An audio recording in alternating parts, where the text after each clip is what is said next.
All right, it appears that we are live, and yeah, it's as easy as ever. I just kind of click the button, and it seems there's a little latency, so there we go. I'm scratching my mustache.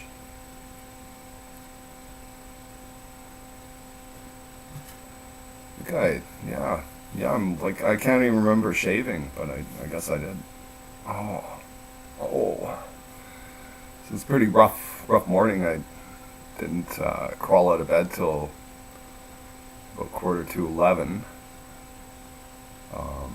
And I was like thinking in my head, like I'd like to go to the beach out at go to the provincial park, and I just sit on the beach and have a coffee with my dog, maybe taking some eye candy,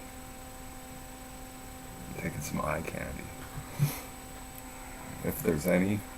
All right, I yeah, already had a few specialty coffees.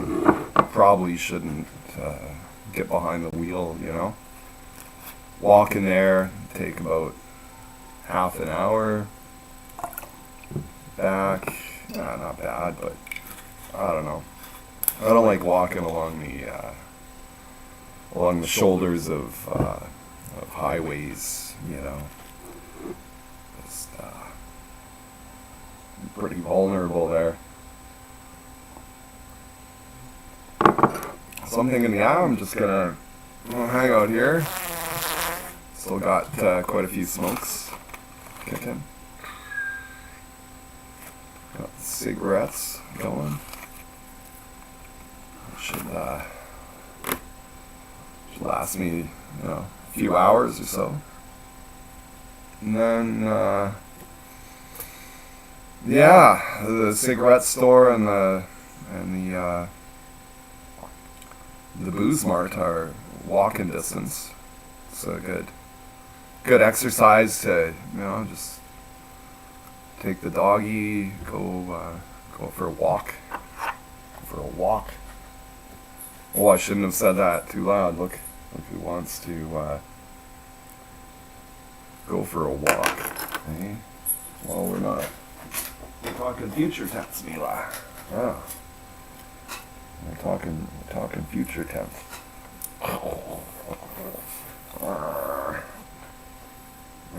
She had a bit of a cough, a little worrisome.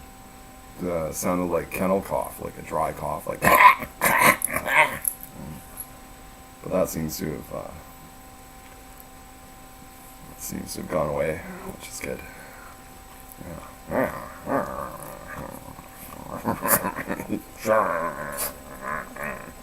Time for trouble. Okay? You go back into the puppy penitentiary for you. I'm the warden.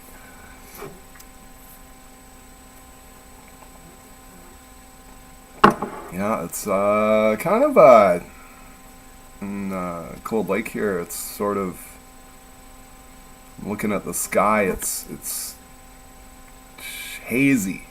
It's, I went out last night. I wanted to see if I could look at the stars and just lay on the lawn in the backyard, and it was moist, and it was overcast. I can see a single star, really. Not a single star. And I think we're in a new moon. I think. I don't even know. Can't remember. Can't remember shit. Yeah. Playing neighborhood DJ, you know. Let's look at current affairs. I'll read some stuff out. So I like reading.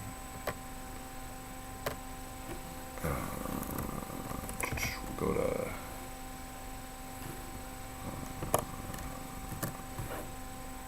go to my favorite news aggregate. Politically incorrect. What do we have? There's never a shortage of topical conversation here. Moving to Russia. Hey, that's something I've thought about. I actually lived in Moscow when I was a wee crayon. It was interesting. I guess. I mean, you know, I was only like 2 years old, but I do remember. And get made fun of this. I get made fun of for this. Like I had a nanny, but she wasn't really a nanny. It was more. She was like a Finnish exchange student attending university in Moscow. And I remember she had cacti in her room, and she painted. She painted. She painted. She was a talented painter.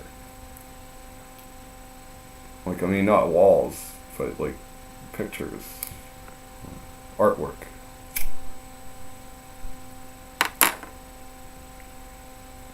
It's one thing not knocking if you're someone who paints baseboards or paints, you know, there's a whole kind of art to that as well, to do it well.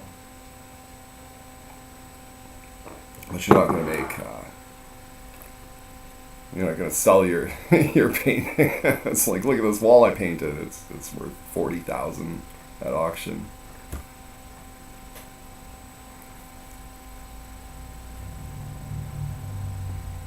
Okay, so this fellow, I presume it's always a fellow, but could be a lass, for all I know. Okay, do you think you have a better future in Russia than the West? I think with current Slavomageddon,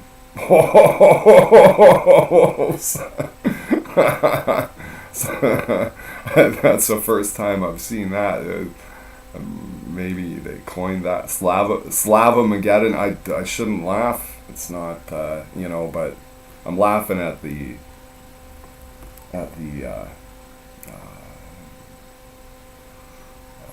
wordsmithing, not the situation.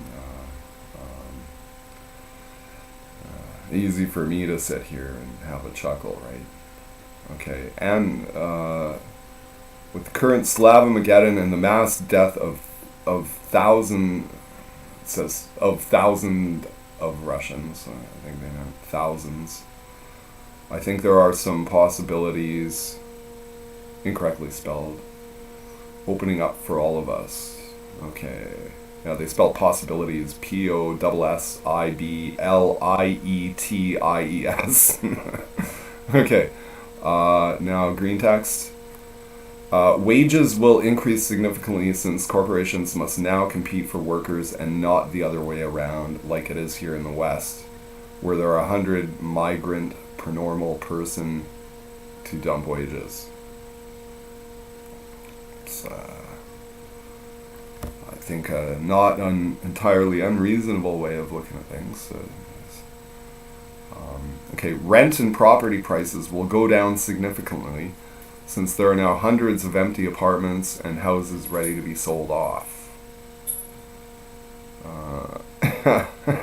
He goes on to add, and women are cheap and easy to get since all the young men are dead.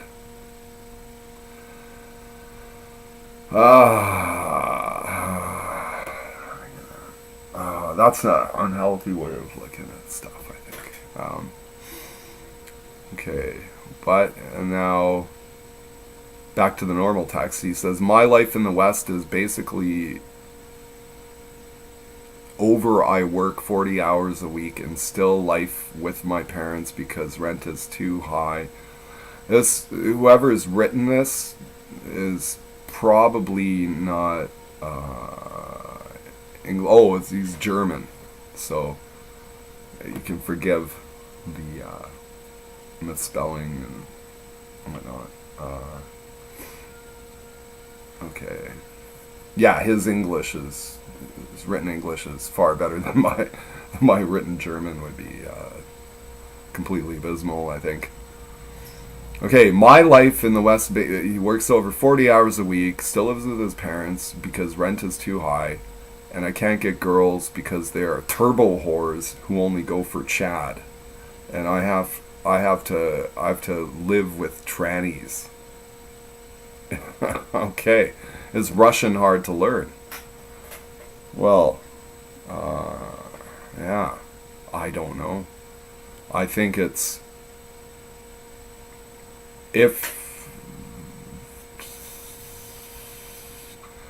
you're a native English speaker, I would say German would probably be far easier to learn than Russian.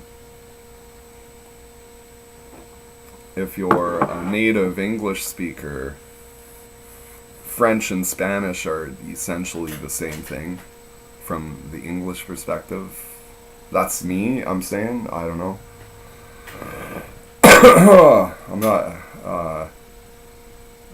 like I learned French in high school. I can kind of passably speak it. I don't know if you know me in a non-serious fashion, but I can do convincing accents. I'll run it, je parle français très bien, mademoiselle. I speak French very well, miss.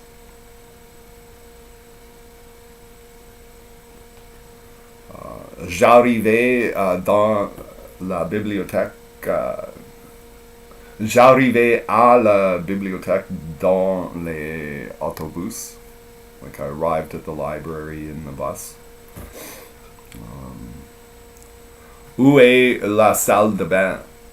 Where's the bathroom? I like calling it a water closet. So what would that be en français? Je ne sais pas. I don't know.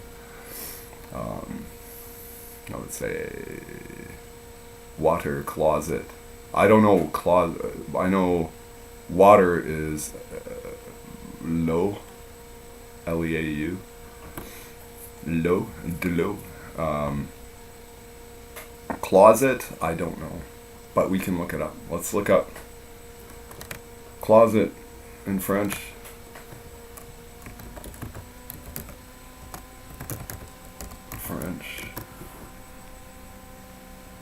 It's gonna be like as a placard.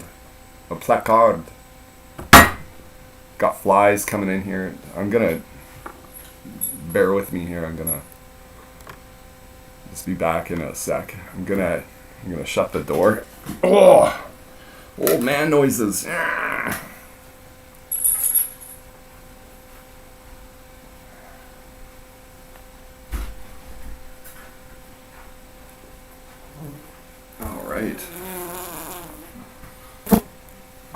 I think there's probably a dozen flies flying around in this garage.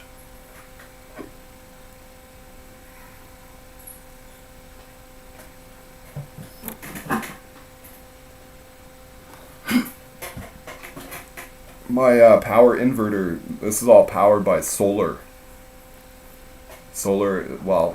batteries, deep cycle batteries. It's not powering much. It's just right now, just a laptop. But the inverter is rated for 6,000 watts, and then it has a peak, like it can, like when the demand is there, it can handle even more wattage, like if you want to run power tools and stuff. Something I don't do a lot of. And yeah, I'm wondering, feeding it back into the grid, would I realize like a lot of savings? And I would say no. Like for the outlay of the investment that it would take, like maybe I could do it cheap, but like I might save like $8 a month kind of thing, you know. And then there'd be like headaches. I'm sure there'd be like, something would go haywire, and I'm like, boy, you know, I wish I'd never even bothered.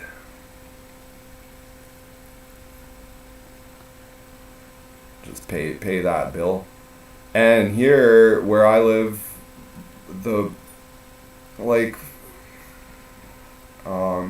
I live alone in a fair-sized house, I guess. And I barely even use power in the house. The biggest thing would be the furnace in the winter. Summertime is not a thing. The clothes dryer.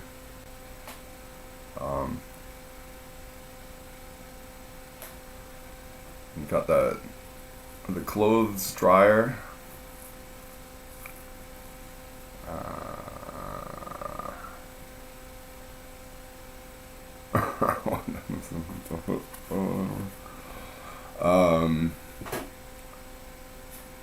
That's it. Like, I hardly even turn on lights in the house.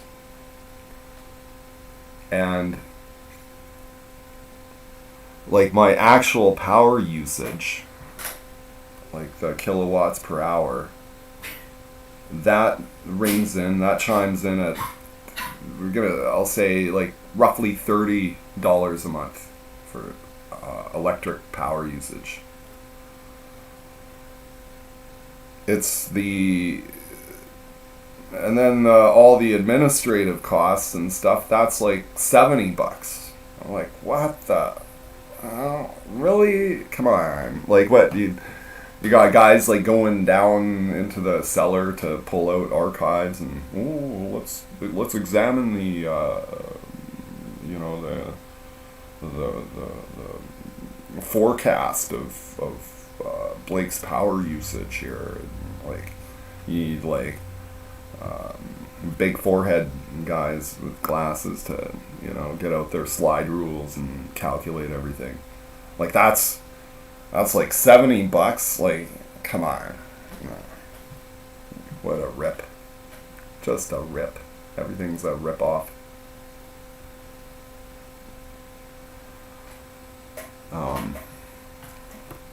Yeah. Same with fucking excuse my language there, natural gas.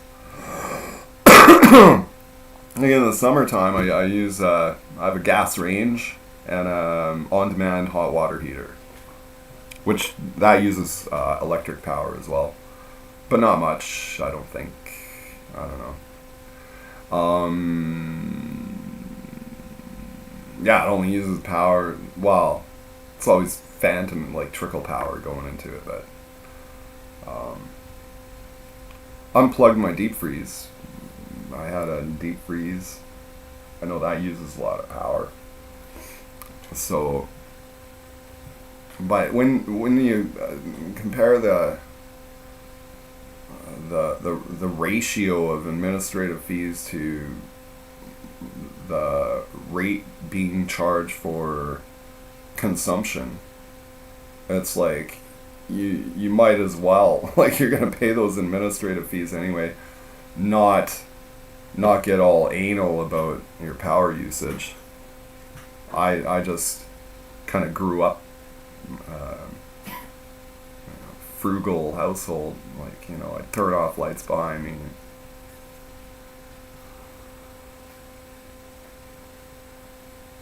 And yeah, like I say, I'm just using the sun rays to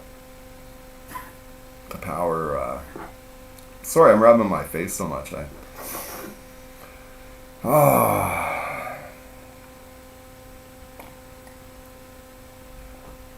see. I saw my note. I got a new subscriber.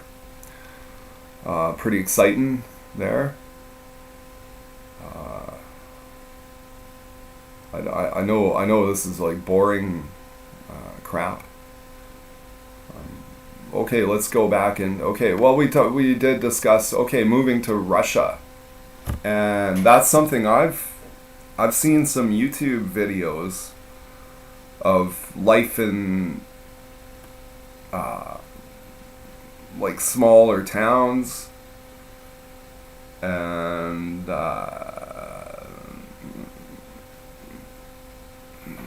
it's probably far less expensive than living where I live. You're in Russia, you're subject to, like, who knows what. They might come and draft you. And, hey, get up to the front lines there, fella.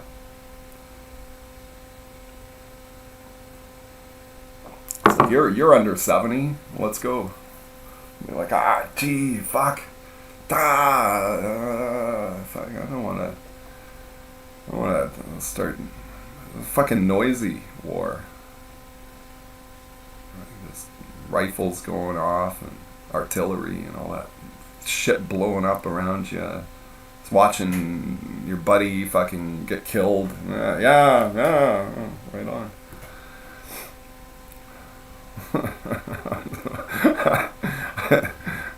Oh, I'm not gonna laugh. I'm not. Well, I just did, but you know what I mean? Like, come on.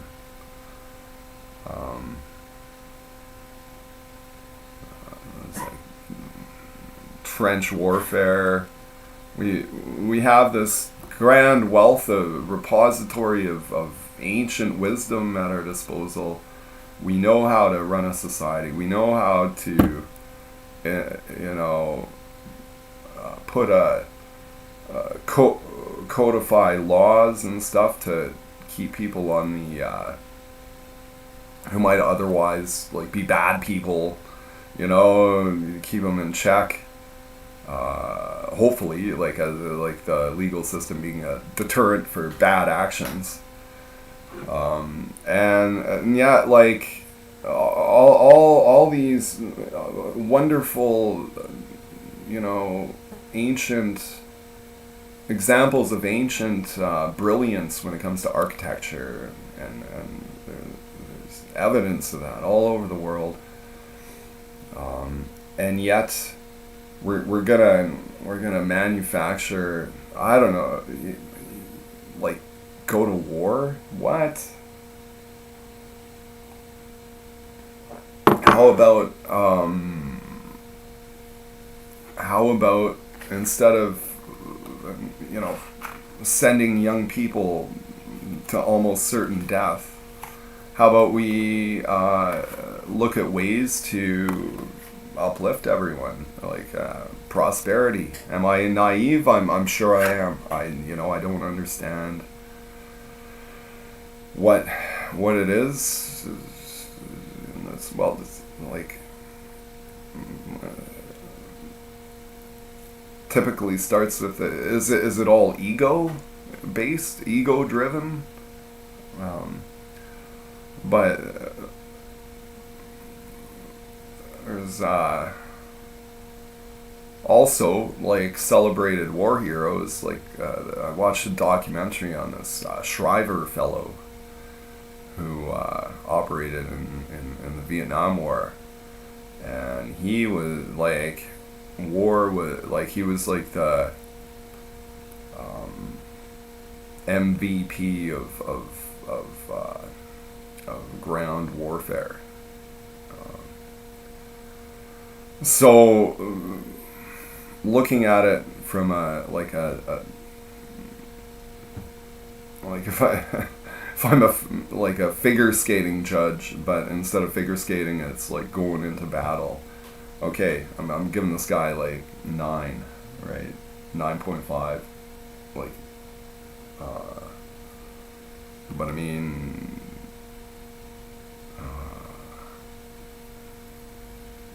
like you gotta ask yourself after the dust settles and stuff, like, did we really need to do this? Did, you know?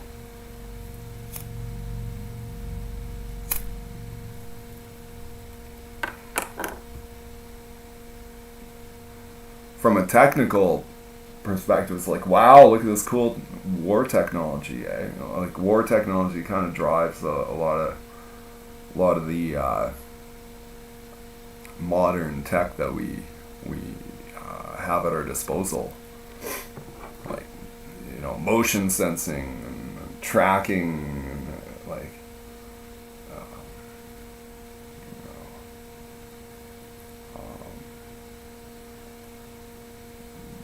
know, rocketry.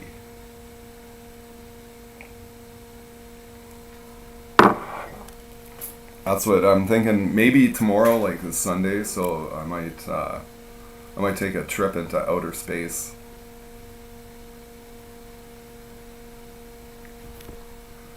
Go to outer space. You and me. I'll bring my mobile camera to make sure that you know, I can document, catalog,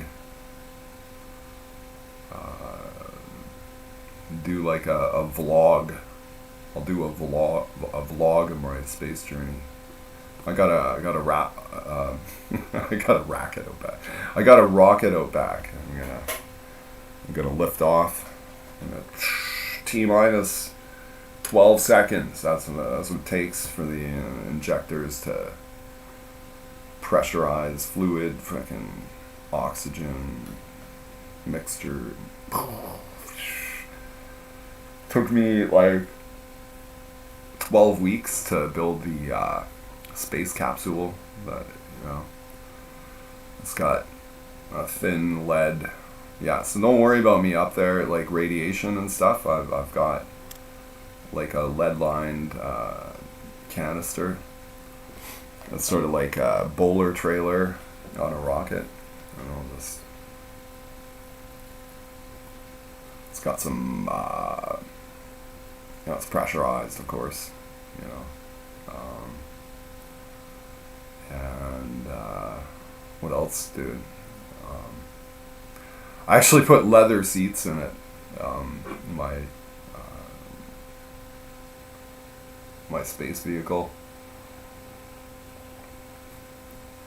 I thought, why not? Like, I had like all this extra leather kicking around, and I thought, wow, you know, it seems, you're going to space, like, do you really need leather, you know, leather seats? But yeah, I thought, why not, you know, because I had the leather. Like, it's not like I went and bought it specifically for this project, but I just happened to have it kicking, so I thought, well, I'm gonna do upholstery, I may as well use this leather in my spaceship.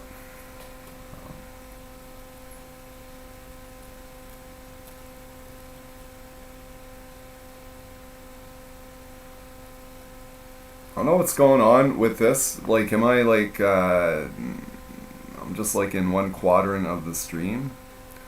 I think, okay, I'm gonna adjust my latency here, I think. Stream status is good though. The health, it's healthy. Yeah, we'll see if we pull in a participant here to talk. Oh, yeah, update. I got an update.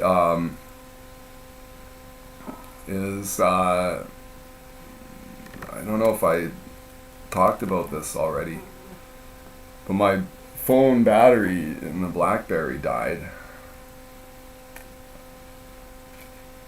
That's the second battery it's had in its life. See, I've got two of them. This is the original one. And they're easy to swap in and out. And I know it's an old phone. I get made fun of. But I quite like it. I got it on eBay for $80. And it when it works, it works swimmingly. So for me, it's and all my contacts are in there, and like I'm just it's a comfy thing. I'm comfortable. This phone doesn't have a great camera. That's okay. Neither does my Galaxy, but I had to I had to put the SIM card into the Galaxy, and that was I had to look up a video to make sure I didn't mess it up. And the BlackBerry has a different format. That's why I don't know if you can see that, but it's the sort of a perforated. I don't know what you call it. I don't even want to think that hard.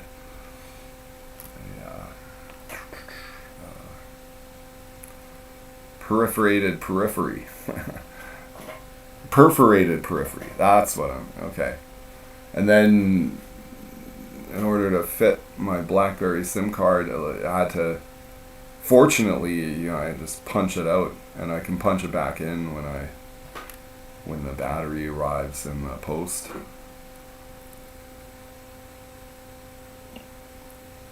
The new battery, yeah, I see it on eBay. It's like $7.95. I'm like, yeah, cool. And of course, the U.S. dollars, and then all said and done, suddenly that goes to $33. I'm like, wow. If it lasts a year, $33 a year to employ my my old phone that I like, no, it's not bad.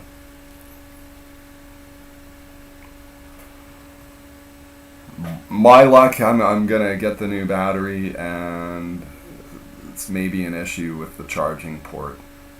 I'm thinking. So that would send me into a blind fit of rage. Just kidding. Man, I could have bought some Halloween candy, something. I should have bought Halloween candy instead of a battery for a 15-year-old mobile computing device. I live and learn. I mean, you only live once.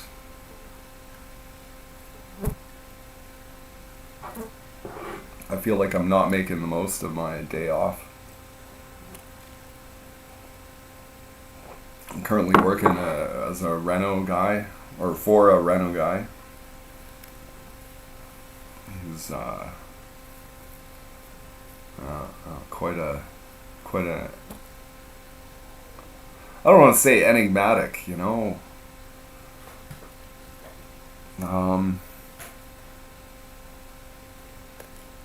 I think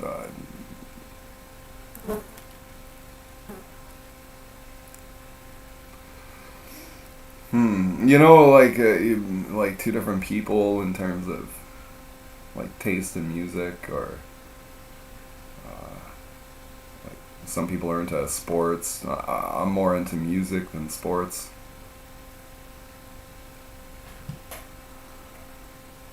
But in a civil society, you're not gonna go to battle over over man, you go to boy, how dare you go to Harvey's when I like McDonald's, And I'm not a big McDonald's fan, especially now. Yeah, that's always a hot button issue. Hey, McDonald's, price of McDonald's. Like, they give you this little, like, teeny tiny burger for, like, $10. Like, what the, you know? You need, like, 6 of them to feel full. Like $60 for, you know. McDonald's, what the hell? Like, not knocking the recipe, what they got there. But for $60, I can make a lot of burgers. Like, more than 4 little tiny ones, I can make, like, $60. I could probably make, like, a dozen, like, juicy burgers.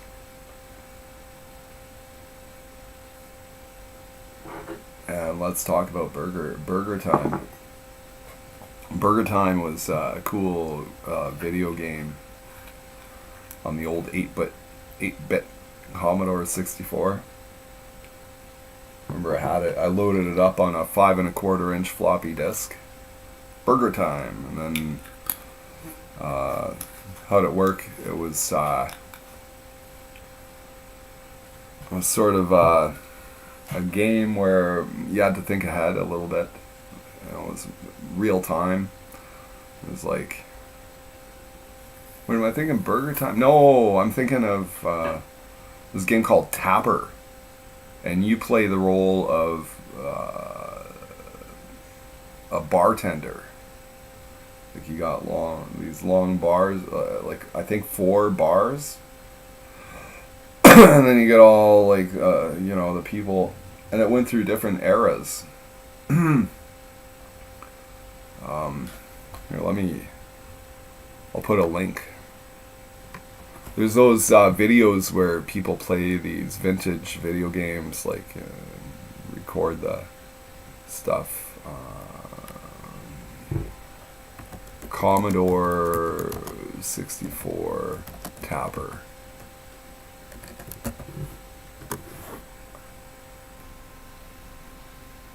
Yeah, and then I'll filter by videos.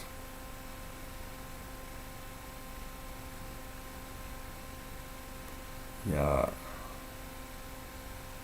There we go.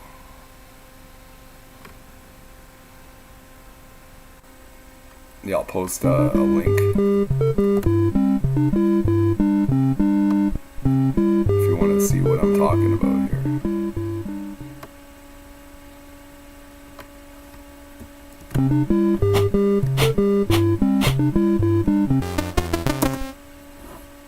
Yeah, this was a source of endless frustration for me when I was just still in my crayon hood. But yeah, pretty fun game. You know, yeah, the Commodore 64, I think you had 32 colors.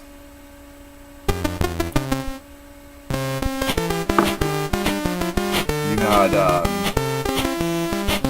think, 32 kilobytes of random access memory. Read-only memory to do the system was 32K as well. Like, I think it was, like, kind of divided evenly, but you could poke into the read-only memory, like, if you're into programming. That was, yeah, I'll tell ya.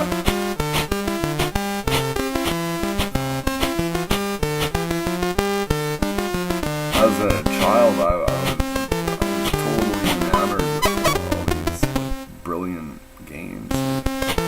They really pushed the limits of this machine. And if I could go back in time, like, I wouldn't have traded the Nintendo 64 or the Nintendo Entertainment System out of Japan. I guess would have been, even though, yeah, it came out later than the Commodore 64, but I think the Commodore 64 actually had more power, like more raw computing power than the NES, I think. Like, I wouldn't have traded my Commodore 64 for an NES. As wonderful as the NES was, the Commodore 64, well, you could do programming on it. Not saying you couldn't on the NES, you could. But the Commodore 64 was sort of like, well, it was like, had a keyboard. The NES didn't have a keyboard. The Commodore 64 had like serial connections, telecommunications with it. I think that would be hard. Ooh. Again, nothing's impossible, but like the NES, it wasn't designed for that. This is a gaming console.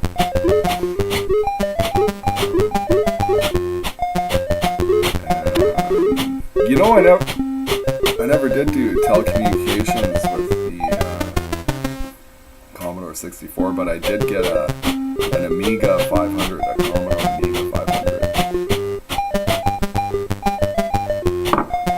And I did get a modem for that. I had to bug my parents a long time. And it was not inexpensive back then.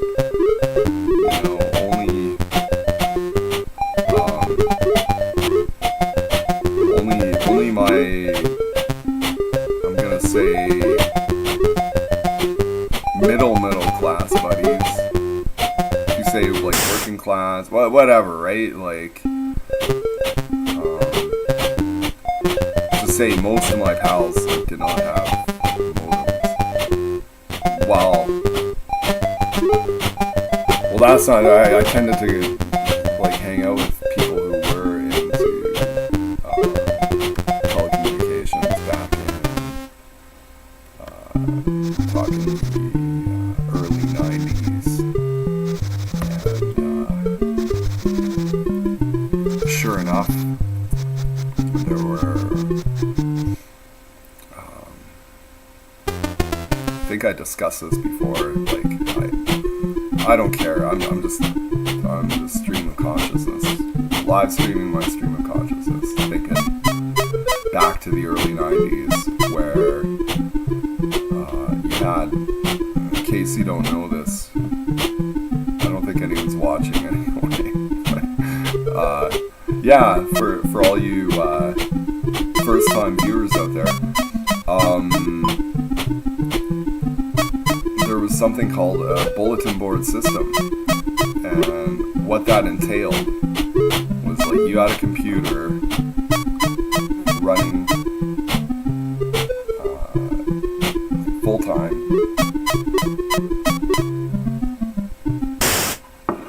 with a modem, and that ran through the old telephone lines. And the way the modem worked, like on a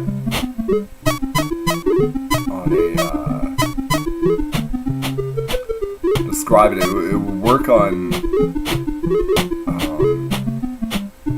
a harmonic basis. Like the original modems, you would actually take the phone handset and put it into, on the top you had the speaker, right, where you listen, and on the bottom you had the microphone. Well, anyway, you hang up the telephone into, I believe it's called a coupler, and that coupler would actually transmute, I think might be the right word. It would transmute like it would turn a harmonic signal. And when I say harmonic signal, it's like your computer is outputting what sounds like garbled noise, like a harmonic. It's like if you've ever dialed a fax machine and then there's that moment where it gets the handshake. So we're going like harmonic, like actual audio into digital. Like it's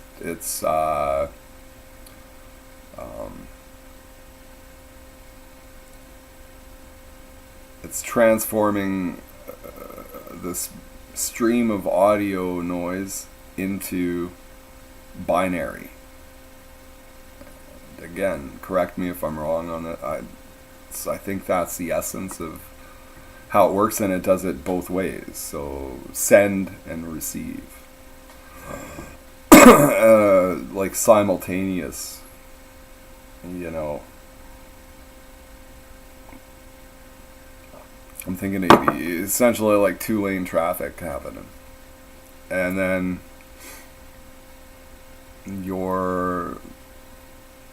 if your mom picked up the other line to call someone, and all she'd hear on the phone is like, "Mom, hang up! I'm trying to play Space Empire Elite on the modem."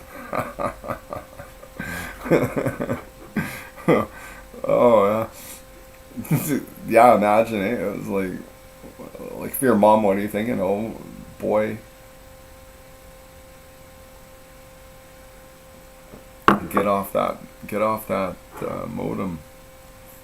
I need to make a phone call. And of course now, it's also streamlined. You've got carrier signals. Once ADSL, I think that stands for like DSL, so digital signal line, and the A is for asynchronous. So that's where you can have one connection and then divvy off the digital from the voice. So you have your conventional twisted pair coming in the house over the telephone pole, and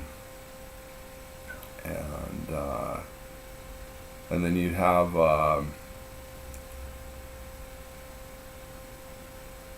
because you've got that DSL signal line, you need something to filter it, which they call it like a rat tail or something, but it's just something you plug in line with your old telephone port. I still have some kicking around. Actually, yeah, and that would sort of isolate the conventional telephone from the DSL. So if you get DSL coming in your phone line, you need these to hook up in line with your telephone set. Yeah, fascinating. Really multiplexing, all these things that I really don't have any authority to speak on, like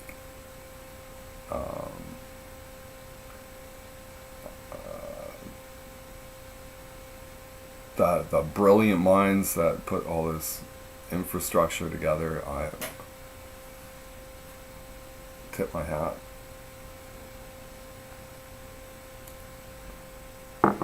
And so yeah, you would I remember on my Amiga 500 computer,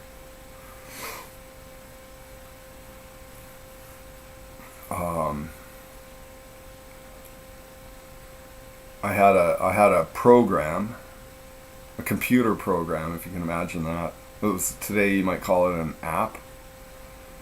but a computer program I'd load up, and then that would provide me with access to the telecommunication aspect, right? Like I had the modem plugged in. This wasn't the coupling device like the old modems. You actually put your handset into a cradle, and it would actually transmute harmonic sound into digital stuff and then reroute it. And like at that time, let's say you wanted a 2 megabyte picture, right? Today, like your high definition pictures are like, on average, well, let's say like 3 megabytes. That's sort of for a basic picture, 3 megabytes on modern cameras and stuff. Of course, you can reduce that and whatnot, but back in those days, to telecommunicate 3 megabytes over the phone line with a 300 baud modem would take 12 hours. It's like, hey, I'll send you a pic. Yeah, let me know what you think of it on Tuesday. No, none of this instantaneous like we enjoy today, right? It's so lightning fast, fiber optic. Even without like, I was actually nonplussed. I was nonplussed when the internet service provider said, we're doing away with the old copper lines and shit because they're too expensive. And I'm like, really?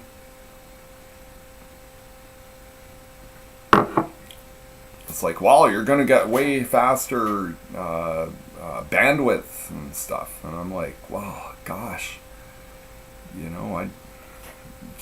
this is more than I'm using. Anyways, I'm not a gamer, really. I don't need like hyper fast internet. I'm just like that.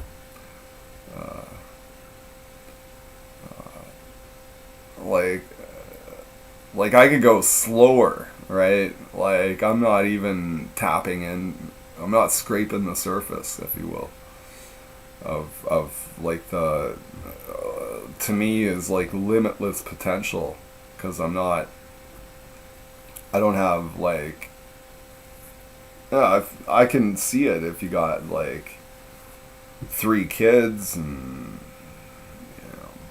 buddies coming over and stuff like that, then, and everybody's like tapped into the Wi-Fi, and it's like mega drive going on. It's just like scrambling to get those bits and bytes out of the mix. Okay. Me, like, man, like the most bitrate intensive thing I'm gonna do is what I'm doing now. Like, just the upload is always way slower than the download.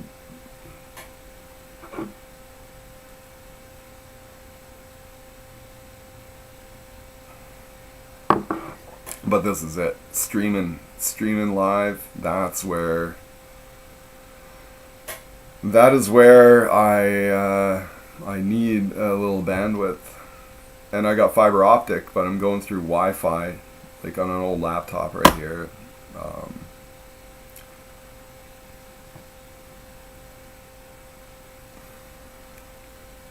The installation was not, I'm going to say, less than ideal. Like, if I could go back in time, I might just call the telco company and say, hey, can you put it into the garage, you know, instead of the house? And then boom, I like the garage. That's where I can smoke cigarettes and experiment a little bit. Garage-based experimentation. But seriously, and then I could have a router in here. I could have a direct connection and get far faster transfer rates, like for when it comes to doing the live streaming.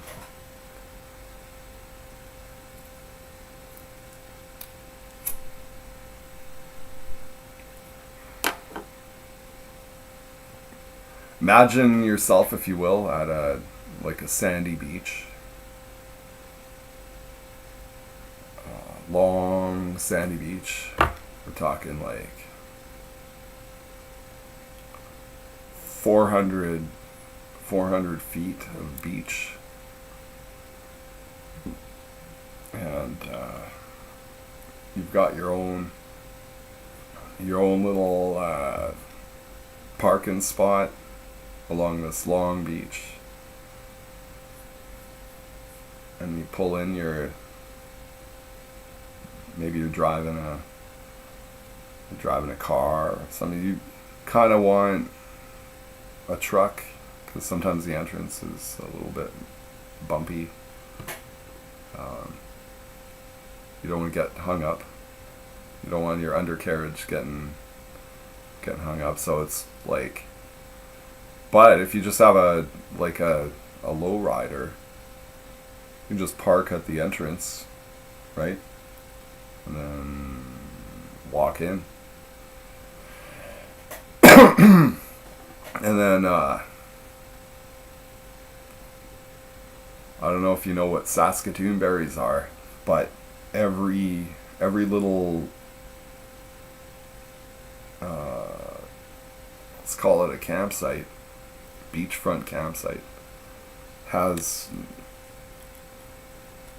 Saskatoon berry bushes growing. And so you got Saskatoon berry bushes, you got beach, you got you got distance from the next beach camper. You could bring out a metal detector. Maybe you'll find a Rolex, kicking around, eh? I don't ever think of doing that, man. I have. I'm just every time you go out to the beach, bring your metal detector. You never know what you find. You're not going to find any aluminium, but you'll find, tin? Does tin? Is that magnetic? I've never worked with a metal detector. I've seen them. I know they're huge. They're huge in Great Britain. Great, it's not in Great Britain. It's Great Britain.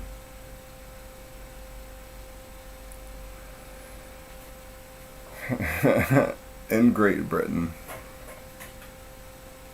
The continuation of the Holy Roman Empire. Is that accurate?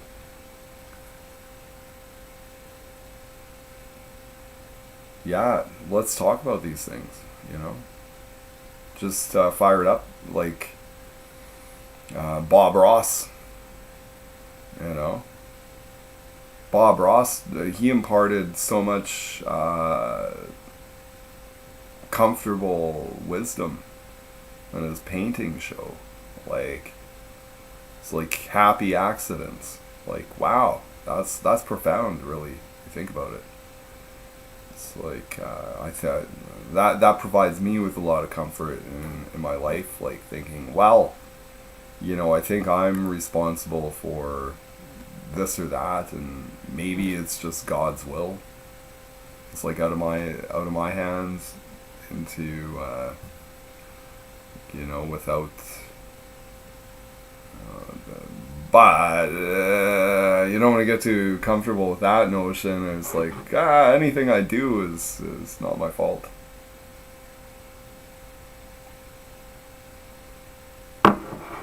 It's like I didn't, I was too lazy to do laundry, and now I got a job interview and nothing to wear. I should have fucking done, excuse me again, getting a little loose-lipped here. I should have done the laundry, right? Like, I know better.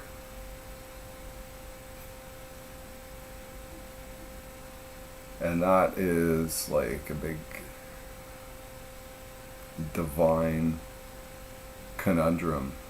Is like, say someone like mentally handicapped commits some crime, right?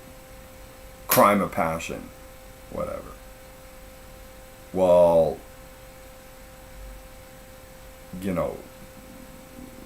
on a technical level,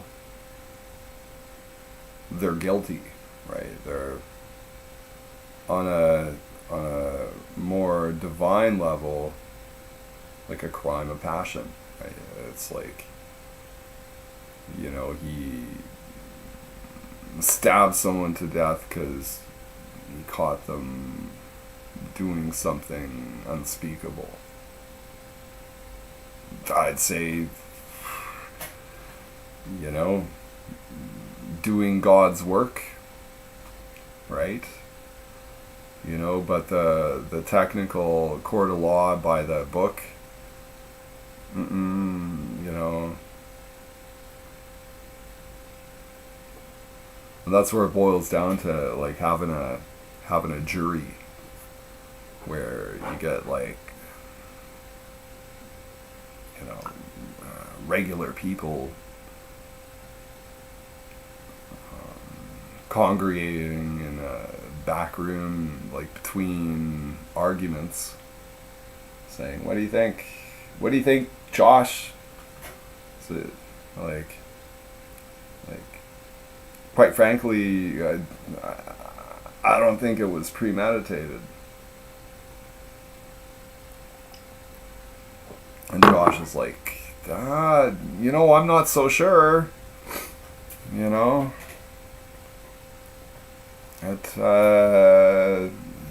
could be feigning mental retardation. You might, be a slick way of garnering sympathy, something like that. I don't know.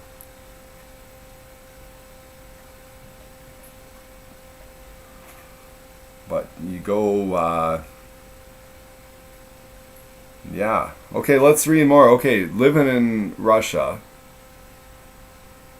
I'm thinking that's a it's like playing craps. You don't know. It might seem all romantic or nice or whatever, and then you get there, you get settled in, and then like suddenly there's like some military dude like barking up your tree, like saying, "You've got to come with us." And we're like, "No, fuck! I was just planting my beans,"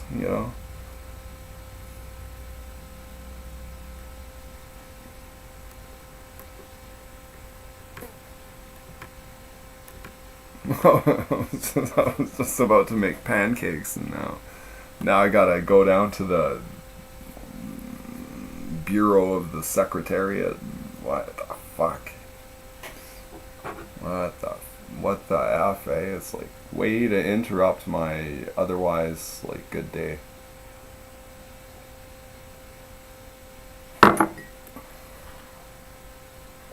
I'll tell you folks, like, yeah, I don't have a lot like I know I'm doing the maybe I'm not doing as much as I could do, or like I could be doing more. I think about that a lot. Like gee, I'm so this is called lazy, you know, and like drunk. I'm just a drunk. I love drinking.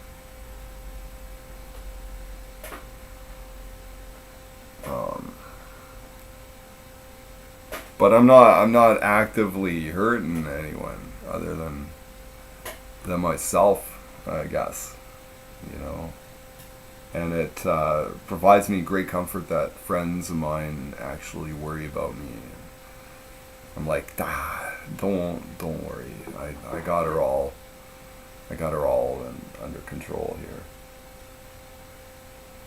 here. So I think, you know. But yeah, let's look at Russia. Russia property tax.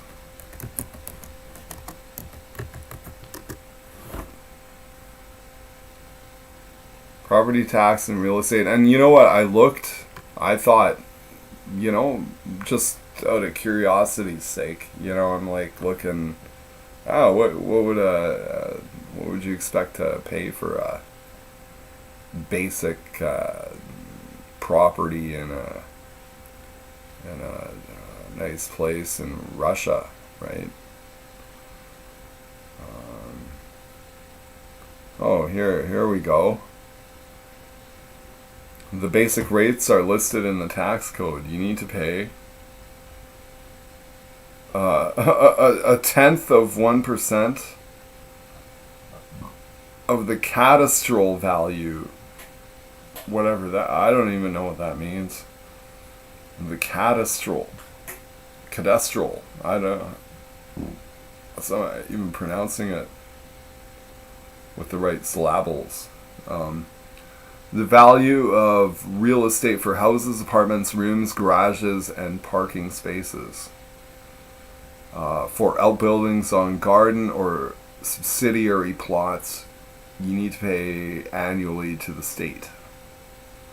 2% for objects worth more than 300 million rubles, which is what, like $30? I don't know. 0.5% for all other objects. However, local authorities have the authority to adjust these rates. Here's where the rampant corruption comes into play, I suppose. If they don't like you, they're gonna jack up the cost because they can. Which could be a good or bad thing, depending. You don't want like some sicko fucking dude. Okay, they can both reduce them to 0 and increase them, but not more than 3 times. That's interesting. It's like specific, eh? Okay, rates can also be adjusted based on the cadastral value. There we go again, cadastral. Value of the property. And then in brackets, parentheses, setting value thresholds for each rate, the type of property, and its location.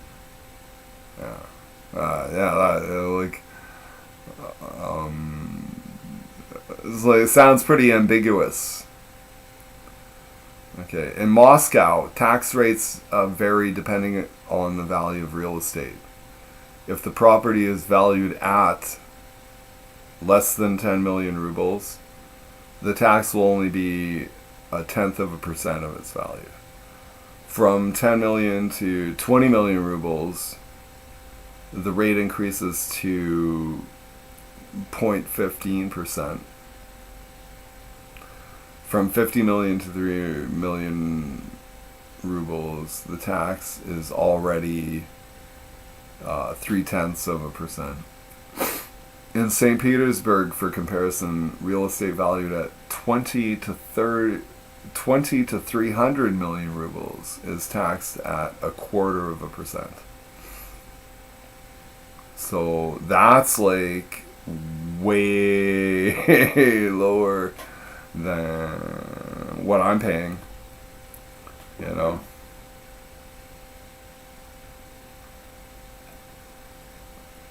I think I'm paying close to like 4%.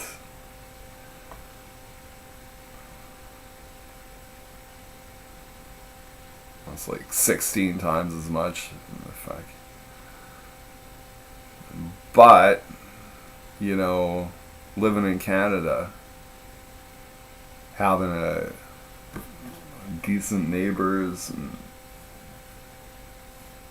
kind of a nice quiet place to reside. The thought of moving, that's a big ordeal. Okay, here's an example.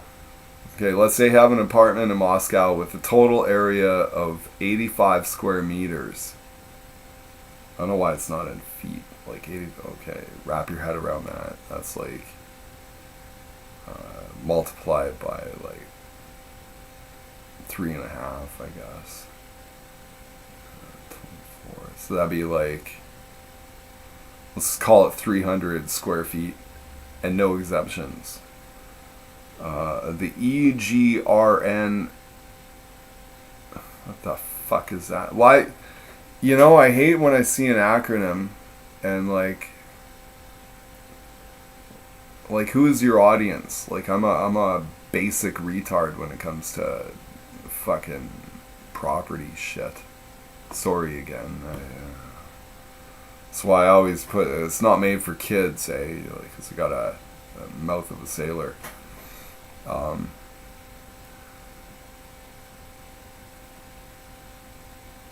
Yeah. And you know, when I hear podcasts and I hear people like resorting to the like such vernacular like that, like I kind of turns me off. So again, you know, I apologize. Let's keep the conversation clean. Okay. This is interesting. To maybe not to you. Like you're like thinking I'm going out fishing. I'm talking about like real estate in other countries. Okay. Okay, how to find out the amount from which the tax is calculated. Okay, property tax is calculated based on the cadastral. Now I'm going to look up cadastral because it sounds like an archaic quantifier or some shit. Cadastral.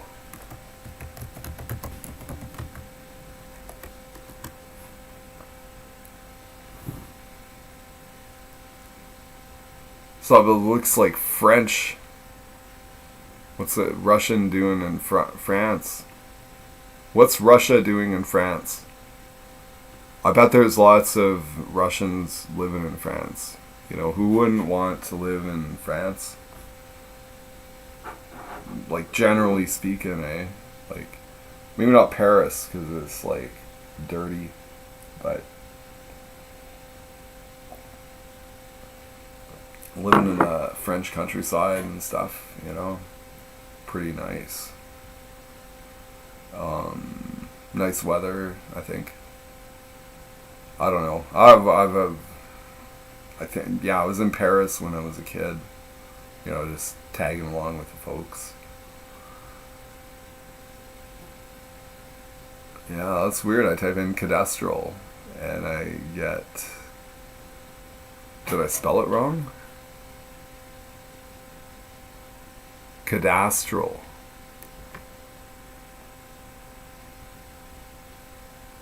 Of or pertaining to landed property. So that's so you go land in Russia. Now you're a cadastral entity. I guess, I don't know.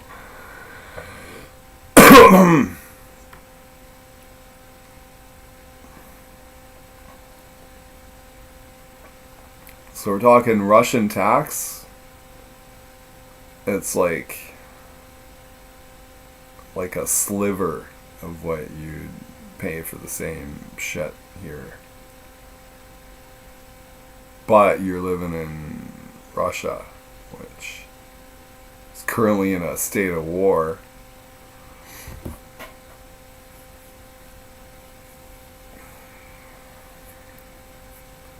But if you could just like live in like some nice quiet little town, you got yeah,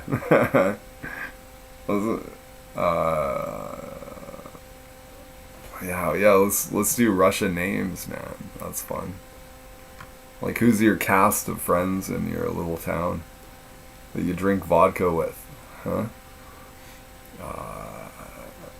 Yeah, let's type in. That's how brain dead I am. I gotta look it up. Russian names.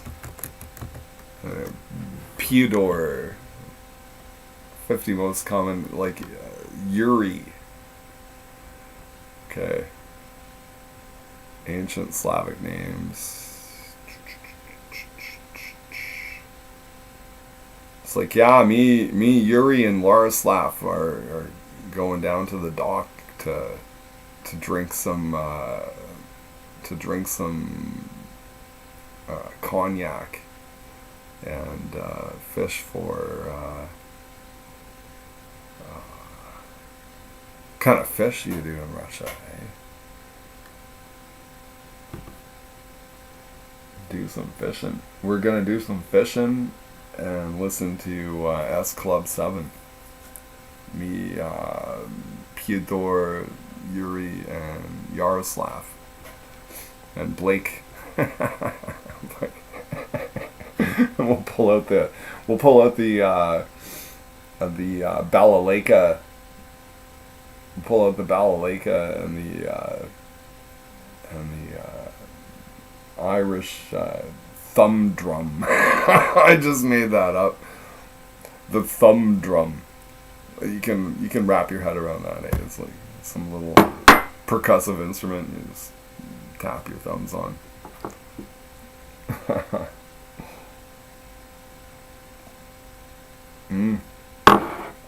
I feel like I'm having too much fun doing this broadcast here.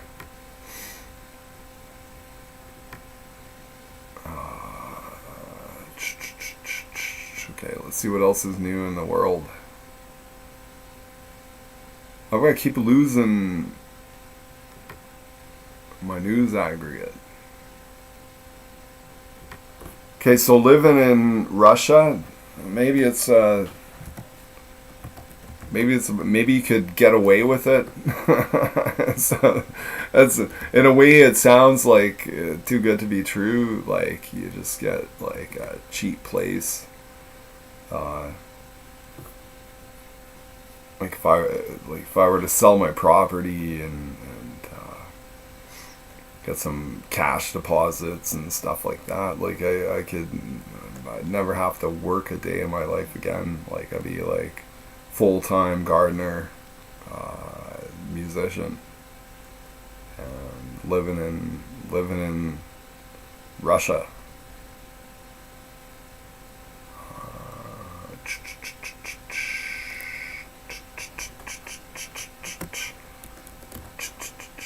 If you make that noise, like blowing air through your teeth,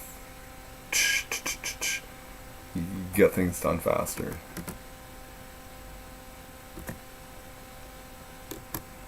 All right, what else? What else are the high foreheads talking about? Hey.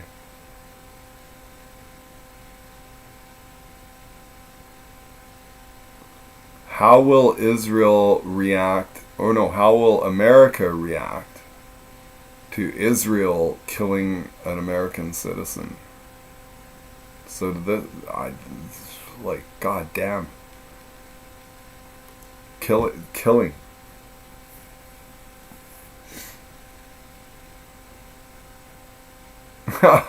Yeah, first comment, another standing ovation. I watched that speech, Benjamin Netanyahu, and I was like, good God, it seems so synthetic, and like, what the hell, man? Like, he says the most basic thing, and people are like, wow, this is like, we're listening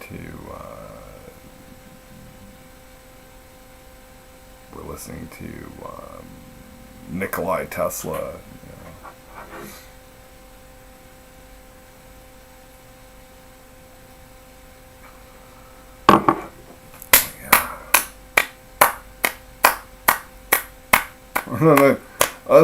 Like I can see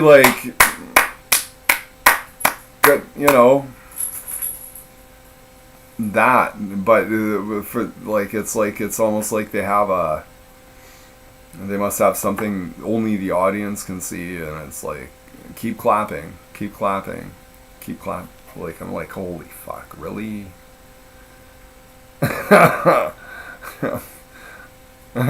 Again, I'm getting all like sailor potty mouth here. I apologize, but I'm just a basic redneck dude. I wish. Yeah, I can't even. I'm a basic failed guitar player. I'm not. No, you know what? I'm good at guitar. Anyway, we're not getting. What am I looking at here? So an American got killed.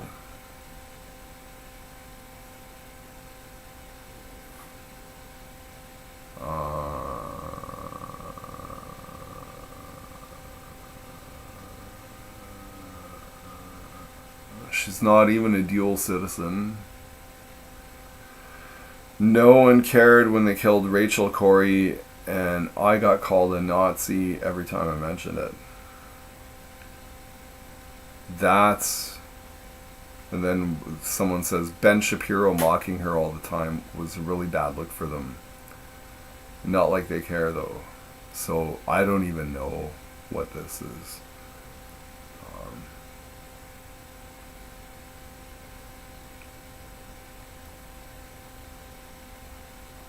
It's also tiresome. People should be annoyed.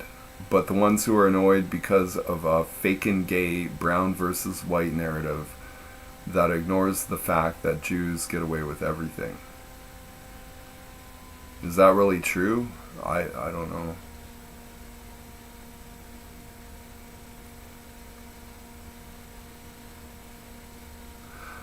Okay, let's go back. See what else is happening. I'm gonna look for Canada, because that's where I live.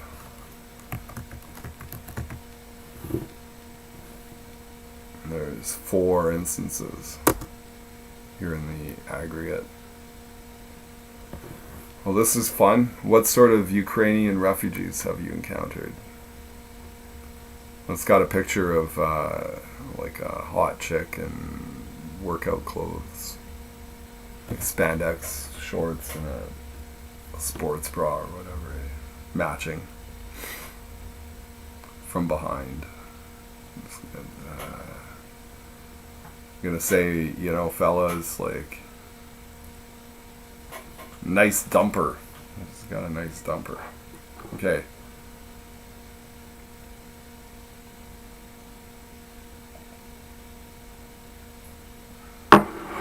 So there's this picture. Yeah, this, like, it's actually a WebM, so it's like, I'm not gonna click on it. Just get me too randy. But this anonymous poster says, I guarantee they're not like pick related. And why do they have to come all the way to Canada to escape the war? Yeah, good question. Good question. Let's see. It's like, then you got like all kinds of clever hands putting in their 2 bits. Okay, here's one from Latvia. Okay, most of those who went here were mums with their kids. So I presume he's talking about Latvia. Kids in range around 5 to 15-year-olds. Older ones are independent enough and are moving around on their own, thus harder to distinguish from locals. Almost no issues with them, except some rare cases where some local, also a few cases when, I'm just going to stop reading. It doesn't, it's syntactically confusing.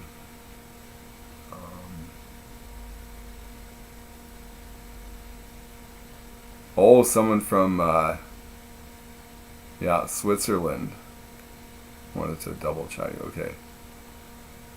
So Swissanon, he says, met Russian today. The dude basically whispered everything he said. Stop pulling shit out of your ass. The loud Russian and Ukrainian fags are like that because they're rich and their egos are massive. It's like people calling Americans loud, when in fact the only Americans anyone encounters abroad are rich entitled faggots who yell on the phone because they live in their own world. Huh. Yeah.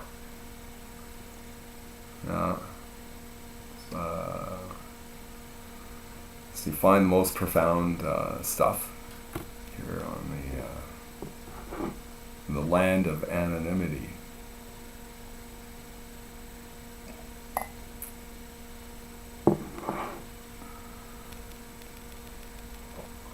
Some Canadian, he posts like a peppy pic. Actually, it looks like an oil painting. So might call a rare Pepe. So I'll save that. It looks pretty good. I want to do some oil painting. I've got an idea. I've got some oil. Got like a easel, canvas. So I want to do oil painting.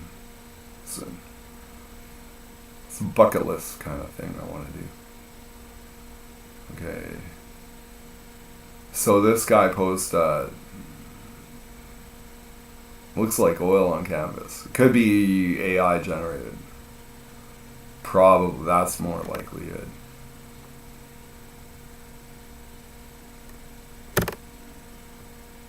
But to me it looks pretty good.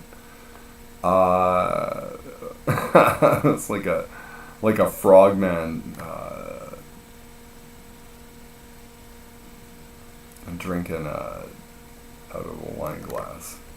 Okay, none even though. Okay, I don't even know what he's responding to. Sorry, folks. It's not making sense. I'm really trying to negotiate all this.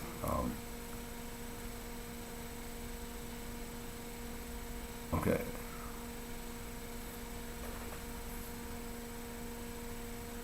So there.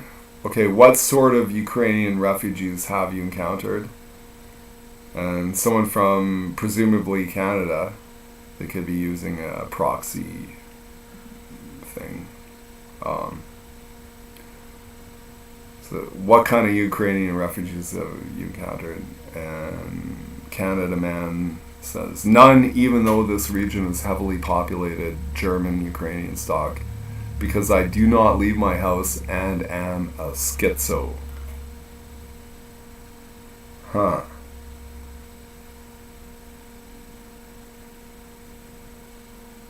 Someone else says the 40-year-old single mom type.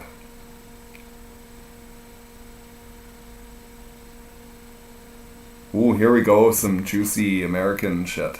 The ones in Colorado are insufferable and even fucking worse than the Venezuelans on the little please give free shit, we're so needy Facebook groups. They're given free food, free housing, they drive new Lexus.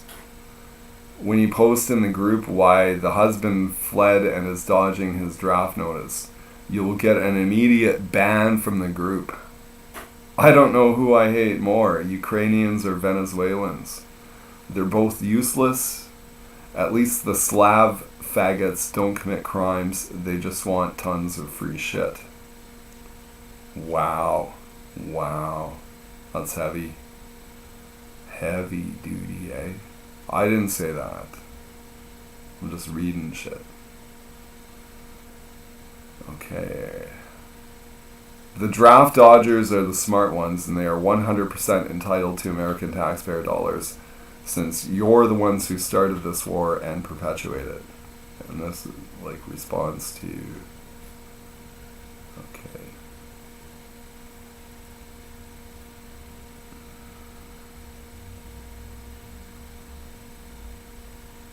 Here is this Latvian guy again. I don't...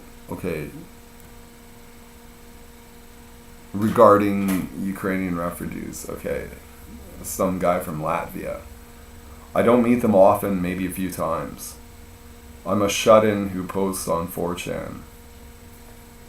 I met an old grandmother type a couple of years ago. She was lost. I helped her to get to the center where they were helping Ukrainians at the time. She showed me pictures of her sons on the phone who were fighting in Ukraine at the time. It was sad.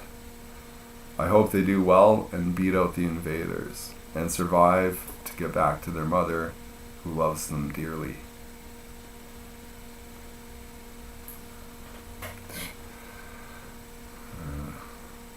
Can't argue with that.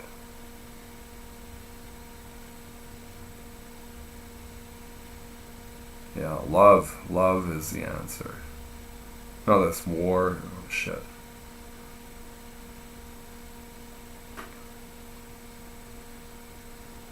So one guy says, kill yourself, Russian shill. In response to... He's contesting... Someone put, like, beat out the invaders. And then he's contesting by saying, you mean welcome their liberators. If Zog West wins, Ukraine is going to be repopulated by Nigerians. Well, why is that? Well, why is that a bad thing?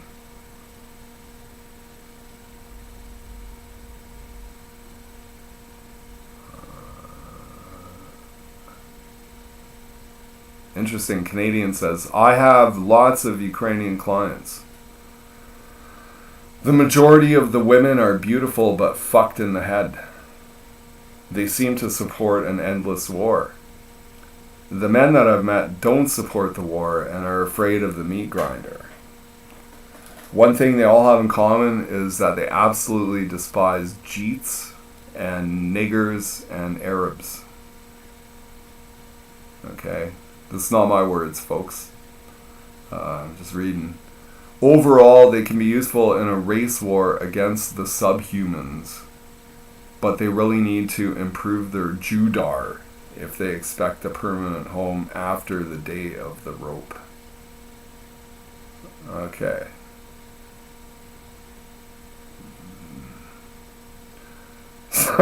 Sounds like someone needs a hobby.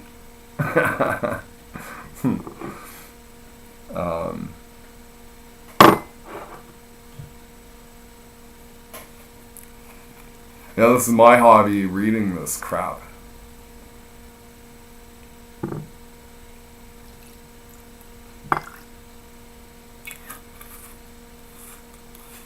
Okay, here's something interesting from Italy.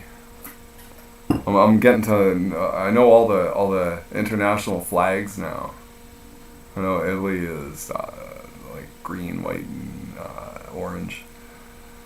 Okay. Men and women from Crimea who were living and working in Moscow. But when the war started, they made up the story that they are from recently occupied territories and left to Finland. It's an utter scam. They apparently have both Ukrainian and Russian citizenships and claim double pensions / welfare as well as benefits in the West. That's number one. Number two, annoying rich teenagers from Kiev. They're all dressed in super expensive designer shit and seem to be wealthier than wealthy Irish. I don't know about wealthy Irish. Well, yeah, like Kennedys, right? Okay, race mixing Ukrainian whores. You know what? I can't even. With N-word husbands / boyfriends. 4. Western Ukrainians. They were taking humanitarian help and sending these things, parentheses, using free postal services for Ukrainians, close parentheses, to sell in their stores back home. So they're like marketeers. I know it's not. Yeah, taking humanitarian help, not cool. Okay. If it's true. This is just some anonymous Italian poster. So, I'm just reading this stuff, folks. It's not my...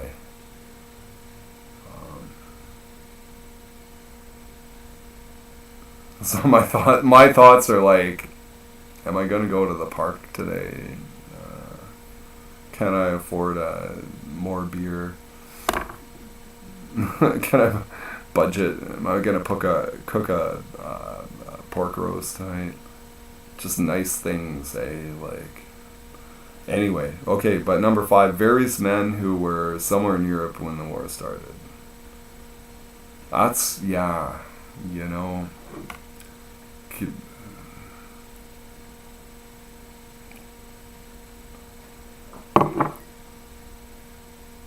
you like to think, I don't know, if you're like me, you like to think like you're beyond getting into, combat shit. Like,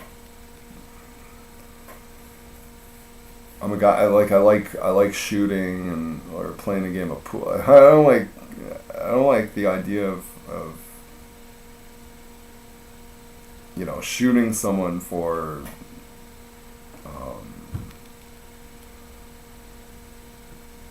someone else's ego or shit like that. Like, the only way I want to fight is if someone like comes into my space, for like, or tries to, like, someone's like trying to loot me or something, and then, or to my fellow cut. I guess, yeah, you get caught up. I think me, my neighbors, everyone, yeah, should all, like, generally speaking, came from an ancestry where they made a lot of sacrifices to get a nice, comfortable life, and that's something I'm willing to defend for both myself and my neighbors, the countrymen, right? What's going on, like, and what is day like 784 of the Russia's supposed like 3-week military operation? Like, what's going on here?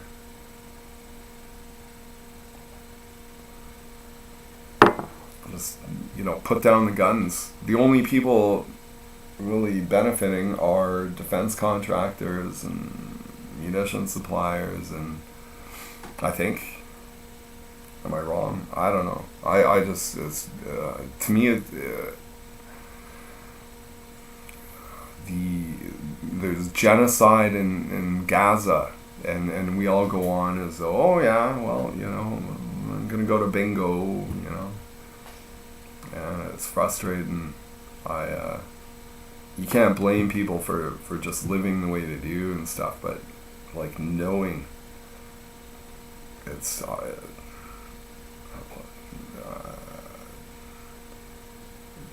like I start feeling like guilty for having such a nice peaceful life when so many others I'm really not trying to.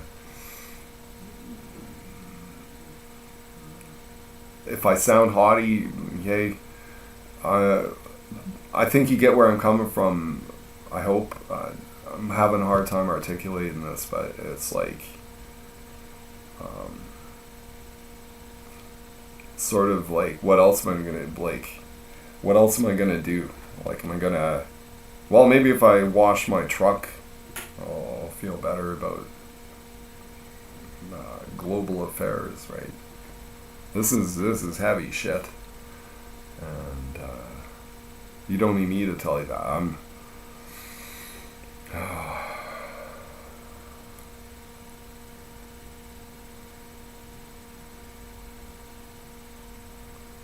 Just get a lot of interest in takes on things. God, who's this? This someone from Italy. You say, I came to the conclusion that Ukrainians are Poles with the soul of Pajit. I think a Pajit is like East Indian. Okay, I guess they are so red-pilled about... you know what, I can't even read this. It's trash. It's just trashy. A lot of unfair labeling or like dehumanization. I don't like that.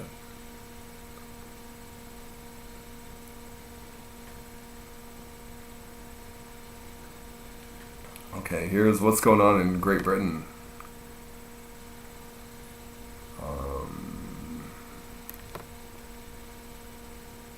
Okay, we've got a picture I've never seen before. It's like a muffin tin with little corrugated muffin inserts, but instead of like muffin batter, they're filled with baked beans and tomato sauce. I'm like, what?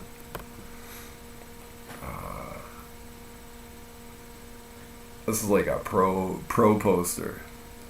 It's got like green text and then link to news. Well, so I'll just read the green. Terror as residents flee Sheffield flats after bin fire attack in the middle of the night. Saltburn Promenade ruined after spate of deliberate bin fires. Balaclava-clad arsonist sets fire to wheelie bin outside Wynn's Homes. I don't know if that's Wynn's or Windnest Homes. I don't know. I don't know what the Windnest is. Like a upscale place. I don't know. If it's upscale, then I'm concerned. If it's just some poor gypsy encampment, then I don't care. Joking. I don't think that way. Okay, man arrested for setting bin fire outside Carlisle bar. What's the bin fires going on? Several bin fires have been caused by people incorrectly disposing of barbecues and gas canisters in the Arun district this week. Hope I pronounced that right. Arun, A-R-U-N. Yeah. Fire crews tackle early morning bin fire in Ellesmere Port. Arson arrest after late night wheelie bin fire. Wheelie bin fire. I shouldn't laugh, man, but like it just sounds kooky. Wheelie bin. Wheelie bin fire. Wheelie bin fire. Yeah, and I can't even post these on Facebook because it's news, right? Facebook no longer allows like links to news articles.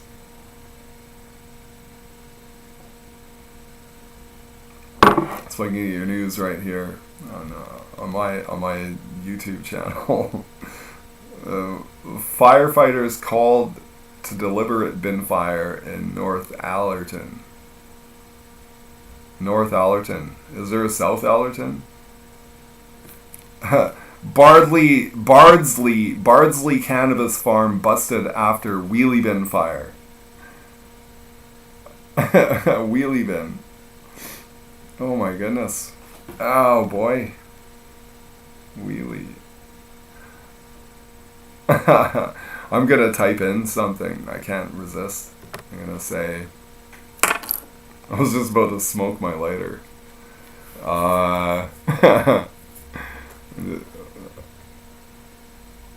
We need...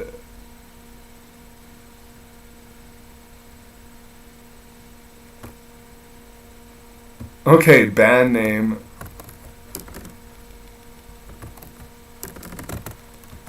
Band name, colon, wheelie bin. Wheelie bin.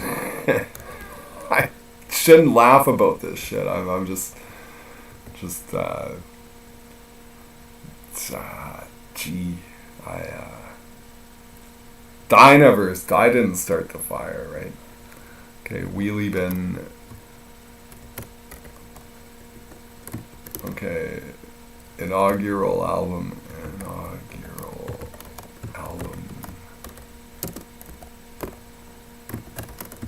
Fire.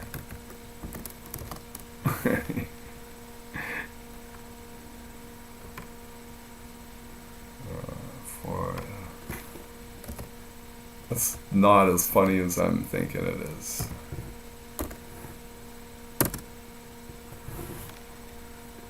Wheelie bin. It sounds so goofy. Bring up the wheelie bin, lad. Oh, lad, you forgot to bring in the wheelie bin. You did, lad. Bring in the wheelie bin after it gets picked up by the municipal affairs. After the wheelie bin collector comes around, you got to bring in the wheelie bin, laddie.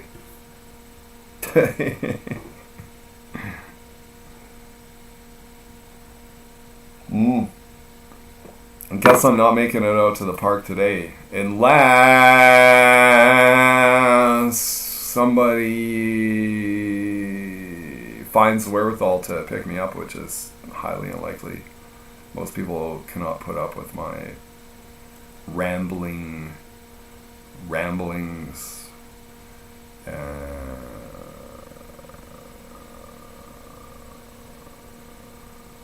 Yeah, I don't know if you're anything like me. Like you kind of, you like the sound of your own voice, or your fluid mental train of thought, thinking back on things,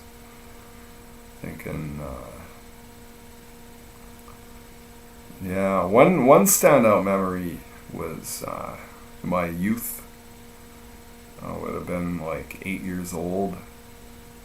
And then Dad woke me up early.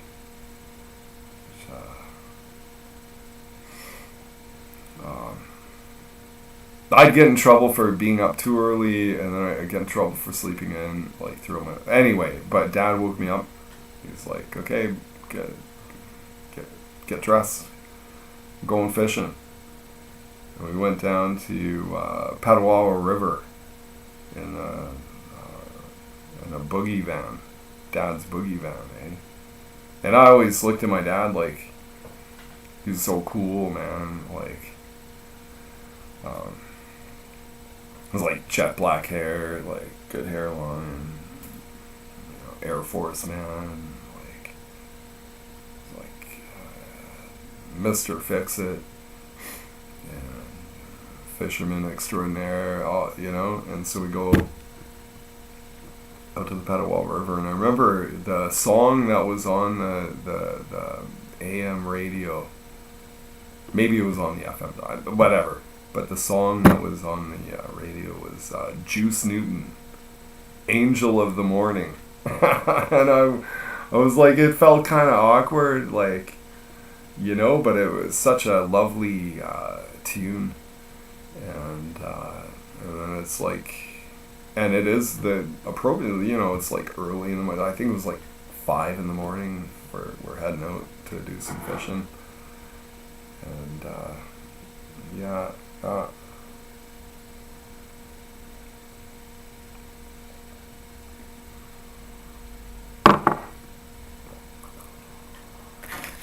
Yeah, that was always cherished memories. Mom's not there to nitpick everything. Eh? It's just me and Pop.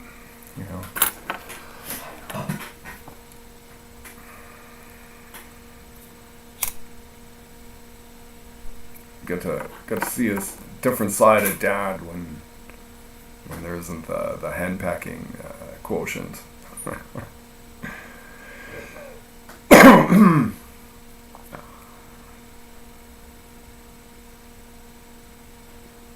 Think I could do this all day, maybe.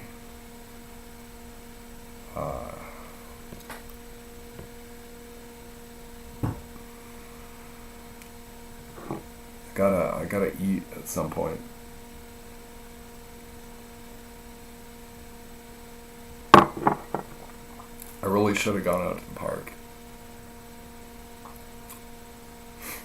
I used to have a buddy, he older gent, carpenter, and he lived up the avenue.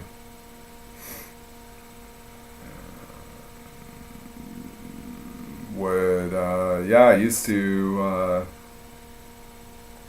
he sort of slowed down on the drinking, and so he could drive, right? Like,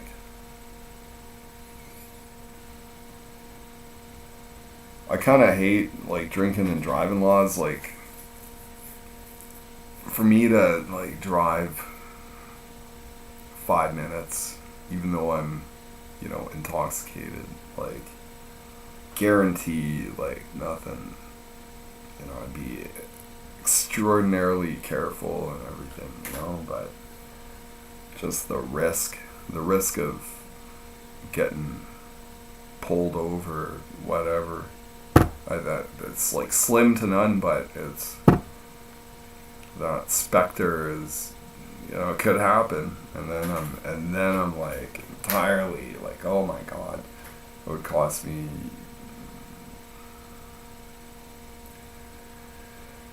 I don't even know, man. Like, could be a jail time, And then what do I do with my dog, right? So I just can't. It's fun to roll the dice and say, yeah, driving it under, I'm careful and everything else, but even if someone smashes into you, then you're not at fault for the accident, but you happen to be inebriated. Who's gonna, you better pony up for good representation there, right?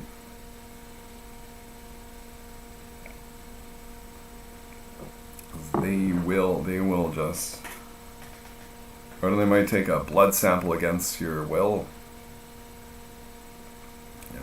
How dare anyone do that? But I've been known to do that.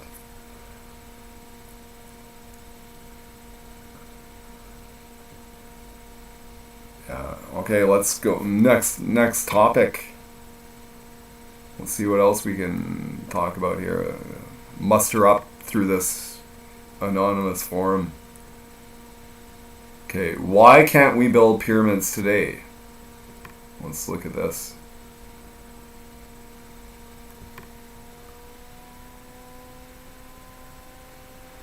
Why can't we build pyramids today? Is it possible with our current technology and resources? What would be required for us to successfully build one again? yeah, you look at the pyramids, it's like, that's a lot of stone. That's a lot. It's like, whoa, you know? It's mystifying. To this day, I don't think anyone knows, like, we don't have video footage of the pyramids being built.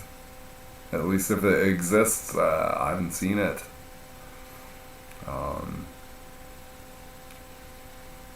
uh, you want to talk about pyramids, folks? Like, here's probably the most what I would consider, you know, if you're into this stuff, it's like, how did they do it? Why did they do it? And I read something that says these pyramids were essentially like industrial scale refineries. Like the Great Pyramid apparently made, like, they put feedstock into it. I can't remember what, but they put feedstock, and it would turn it into sulfuric acid that they could use for something called leach mining on a surface, and it would somehow gravitate all the precious metals to the surface or something like that. And to me, that made sense, because there's your motivation for building this thing. And it was a very, you know, like a sort of mechanical gravitational refinery to generate or break down carbon, stuff like that, eh? So that's what I think. I think that's because Egypt was right in a, you know, a trade route, I guess. I don't know. Someone correct me. I love being corrected. Or but to me that sounds the most plausible explanation for these pyramids, is that they were massive scale refineries.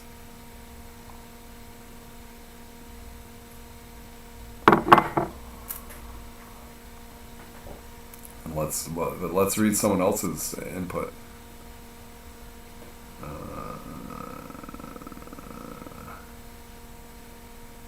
Find something good, something juicy.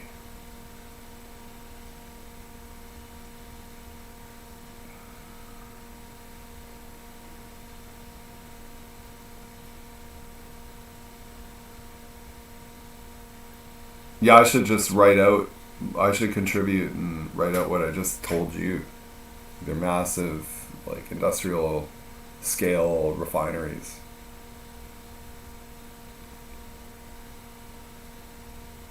Or it could be just like, do it for the sake of doing it. But, you know, then how did they do it? You know, these are like 50-ton stones stacked on top of each other. What could we do that today? Well, yeah, of course we could, but it would take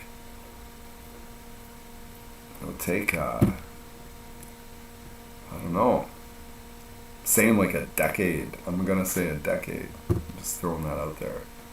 Maybe a century. Or maybe I'm wrong. Like, yeah, I can do it in 8 weeks.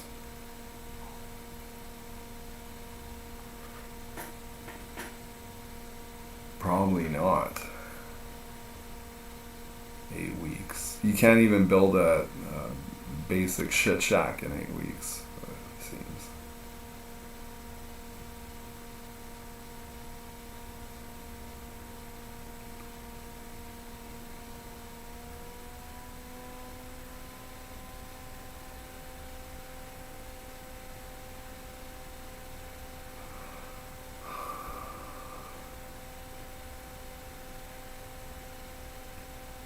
What is it like to die inside a tank? Well, you're never gonna get an answer on that one, eh?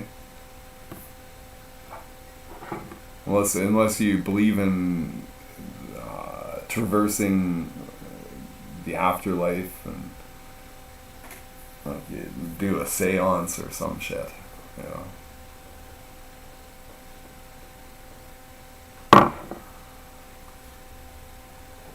What's it like to die inside a tank? Hopefully it's rapid. That's what if I was driving a tank and we got like, I'd hope it'd be over fast, right? You don't want to sit there burning for 30 seconds, like feels like an eternity. Like, good Lord. Yeah, and that's happening. Tanks getting blown up, fellows inside of them. Why? Why is this going on? Who is,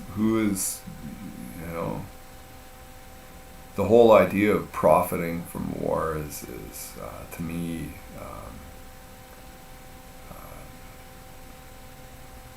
it's reprehensible. Like,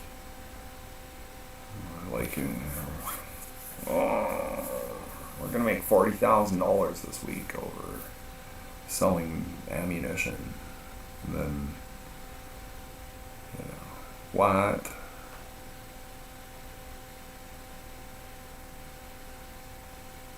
Well, I'm gonna check my bank account. I just saw a picture of pizza and I'm like, I haven't ordered pizza in a long time. Can I afford it? Probably not. I could if I petition my boss.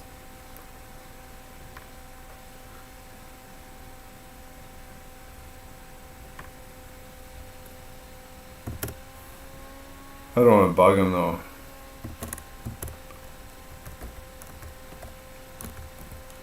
Alright. Bunch of my thing. If anyone want to know my passwords for various places I sign into, they're incredibly complex. And amazingly,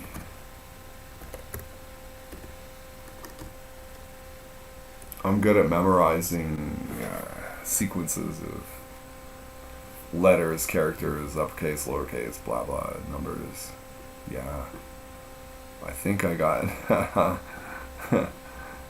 I like the way my numbers pan out, because I use weird patterns when I pay stuff off, and then it ends up in a repetitive pattern. I don't want to say what I have, just in case, but I got it probably enough to get a pizza delivered, but no, I'm not gonna do it. Not gonna do it. If I had 10 times the amount of the money that I have in the bank, then yes, but I'm just gonna not do it. Let's call up someone.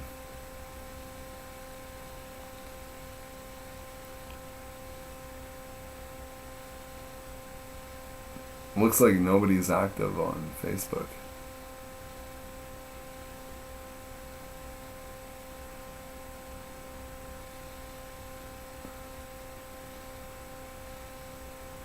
Oh yeah, that's rich. My aunt, my mom's youngest sister, accusing me of not working.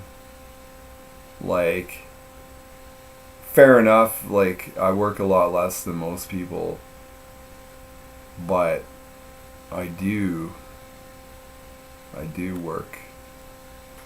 work. I like honest work. Who's gonna lie? Having a lazy type gig, but you never feel good about. You kind of, if you're aware that, like, I had a job like where I just watch. I'd just like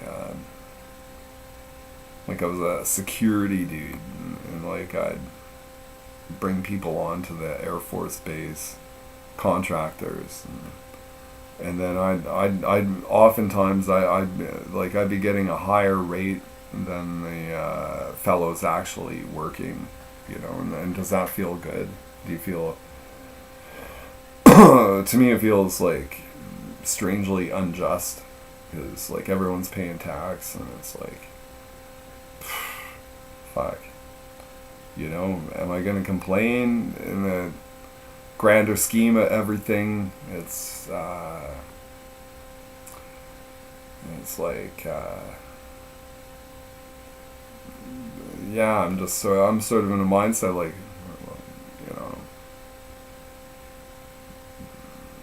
and it was hard to get fired because I tried, but no, just.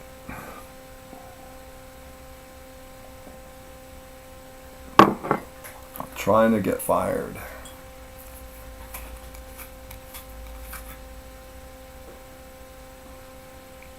Yeah, what about the Irish? I'll show you something, folks.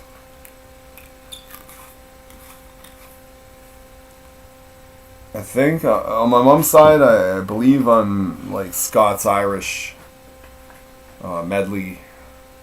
Is that a medley or a unit? Anyway,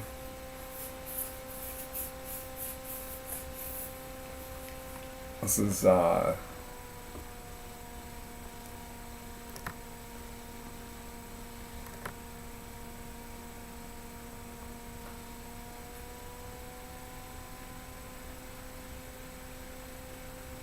want to make sure this is working.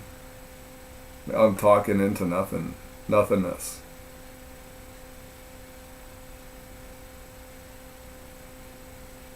I need to jack up the bit rate. So I'm going to tell the telephone company to stuff it. Say, like, either get your dudes in here to set up shit in the garage, or I'm just going to cancel internet. So it's not like food. Like, you need food. You need water and food. Do I need internet? Nah, not really. It's nice. I love it. Don't get me wrong.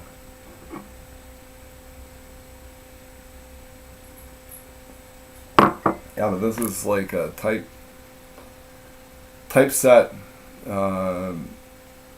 My great grandpa was the proprietor of a hotel, and I'll give you the phone number. 52. That's the phone number. So this would have been back in I'm gonna say the 1930.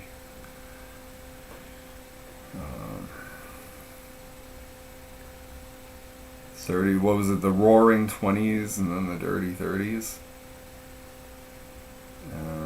It's a bill of fare, so no prices on it, but you got soup. Mulligatawny soup. I don't know. I can kind of guess at what that's like. And then heading is fish. Well, you got sardines on toast. And here's a little trivial bit. Is a popular British series called Upstairs Downstairs. The son of the family, Captain James Bellamy, that was his favorite. Sardines on toast. And I get it. That's pretty tasty. And then your entrees, you've got Not just salad, but lettuce, lettuce, lettuce salad, veal stew, boiled wieners with sauerkraut. I don't know what wieners were like back then. Like, a fried kidney with bacon. That sounds pretty good. Pretty hearty. Top sirloin steak. And, yeah, I'll show you. I'm not just making this up.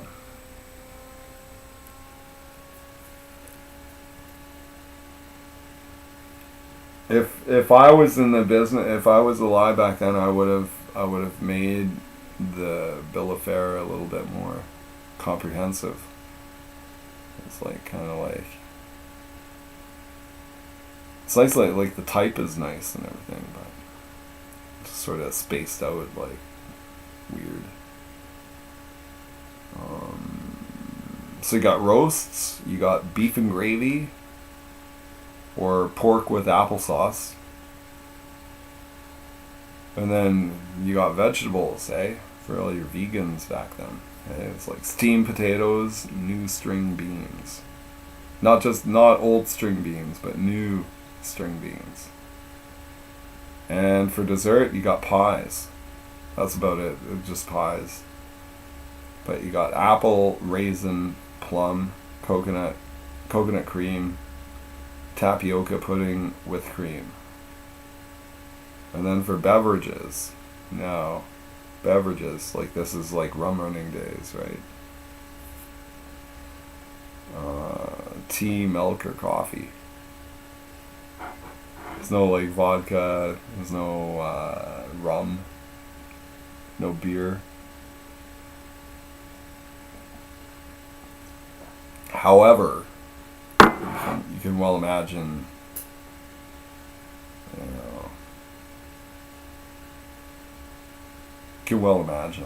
Okay, and then weekdays, breakfast is from 6 to 9, lunch is from 12 to 2, dinner is from 5 to 7.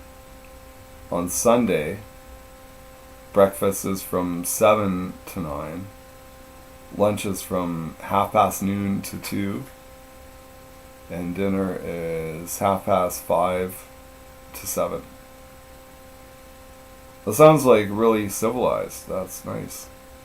That hotel, from what I understand, my great-grandpa's hotel suffered fire, burned down. Yeah, and from what I'm told by his grandchildren, my aunts, he was a stern, but kind of benevolent, you know. He was a stern and benevolent man.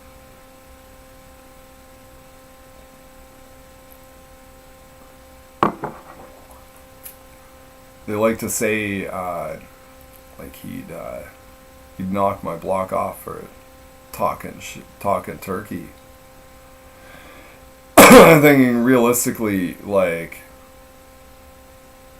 I could probably, pick him up with one hand and toss him a few feet, kind of, if it came down to that.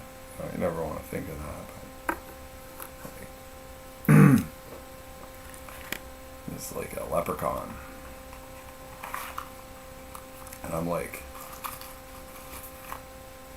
a big dude. I'm a big dude at 5'10" and 170 pounds. Ooh,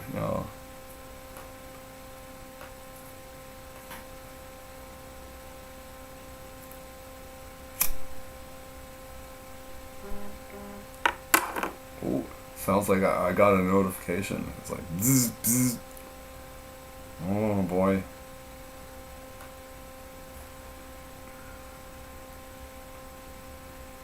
Yeah, I wonder. Be fun to have a phone call. And I don't have my contacts list because my my Q10 battery died. So I'm like, and it's like nobody is on Facebook. I should have not had anything to drink and then gone to the beach with my dog. Maybe a pair of binoculars so I could scope out like bikini chicks and stuff.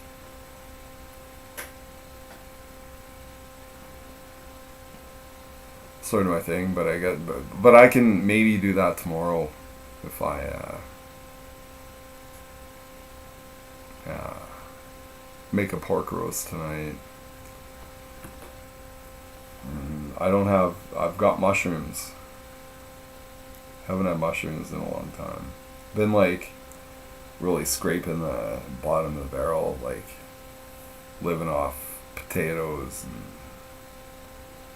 eggs and potatoes. And thanking the good Lord that I have that, you know. But peanut butter, even and I bake bread. No joke, not joking. I actually do it right from scratch. Well, I do it right from scratch, eh?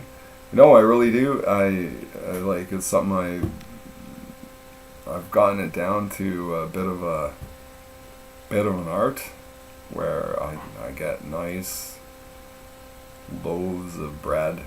And am I saving money? Another question. A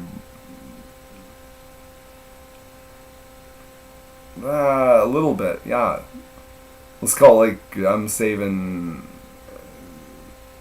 by having my own bread, which I can custom make to my own preferences. I am like maybe saving, if I were to buy the same amount of bread, let's call it $90 a year. For a lot of people, like if you make $90 an hour, like say you're like an underwater welder or something, like, you know, it's like, man, $90 a year, what the, I make that in an hour, you know, okay, yeah, and even for a low income guy like myself, just making the bread, it's more about like the gratification that comes with doing it.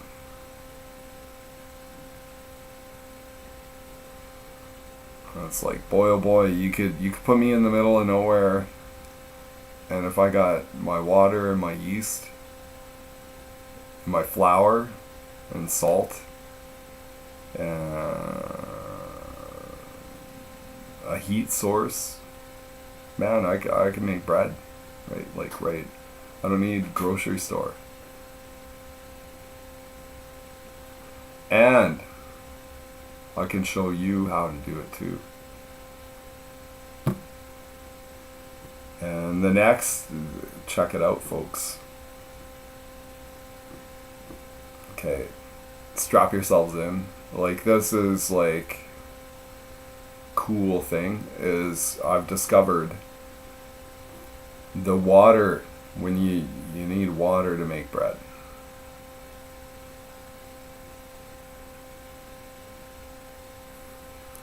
But in order to have your bread come out fluffy and stuff, you want starchy water. So therefore, like if I cook pasta, potatoes, like anything with starch, and then I use that water to make bread with. And I'm thinking next time I'm gonna boil cabbage and maybe potatoes together. I'm gonna boil cabbage and potatoes, red cabbage. So I'm gonna get like a purple loaf of bread. I'll take a photo of that, put it on my Facebook. Whoa! People will be like, "Wow, that's so cool! Wow, you know, can you make me a purple bread?" And I'll be like, "Yeah." Tell you what, you buy me like $2 worth of red cabbage, and I'll make you a loaf of bread. And then I'll eat it. I love cabbage. Fried in bacon fat. Oh, yeah. Bacon fat with onions, maybe peppers, bell peppers. Now we're talking. Huh?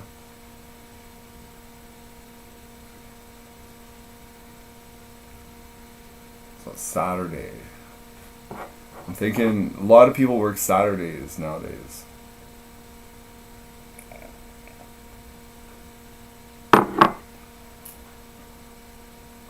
What do you think of that? Back in the day, like the weekend was like sacred. Everybody's working for the weekend. Now everybody's working for Sunday. You know, you're lucky. It's like, wow, you're lucky to get Sunday off. Like 1 day a week, you know, like some jobs. Not in the school. If you're in the school or anything related to public schooling, you know, you're pretty much, you got guaranteed weekend. But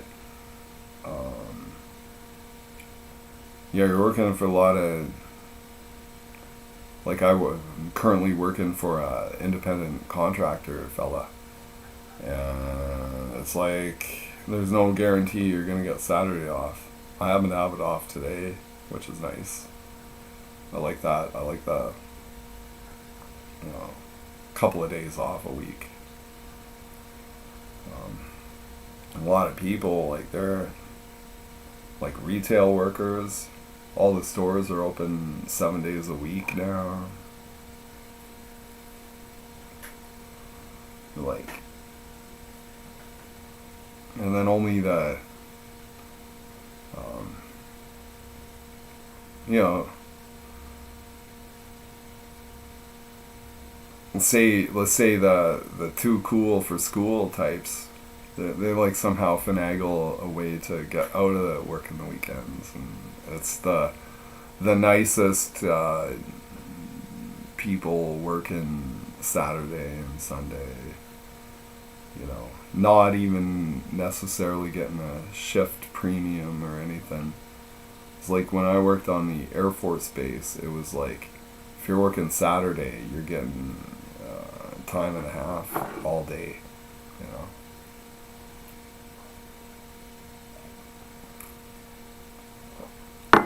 And then if you bounce into overtime, it's like double time and a half. It's like, what?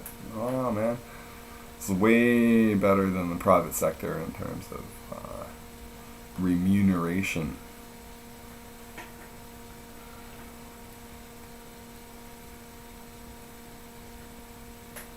Remunerate me, bro. Remunerate me, bro.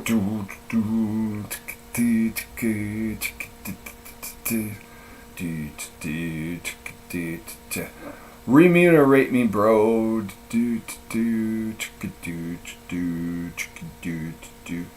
Remunerate me, bro.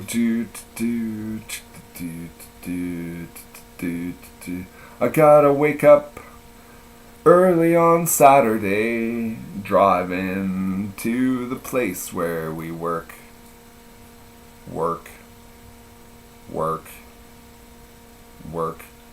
Better remunerate me, bro.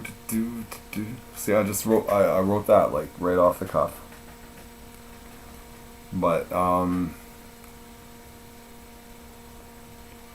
yeah, I know accolades. No accolades. I'm going to excuse myself for a minute and put on some of my own music. So I'd like to put on like John Denver or something, but that might lead to like some kind of copyright thing. So I'll just put on my own tunes. Nobody takes away my own tunes. I'm gonna play Pickup Truck.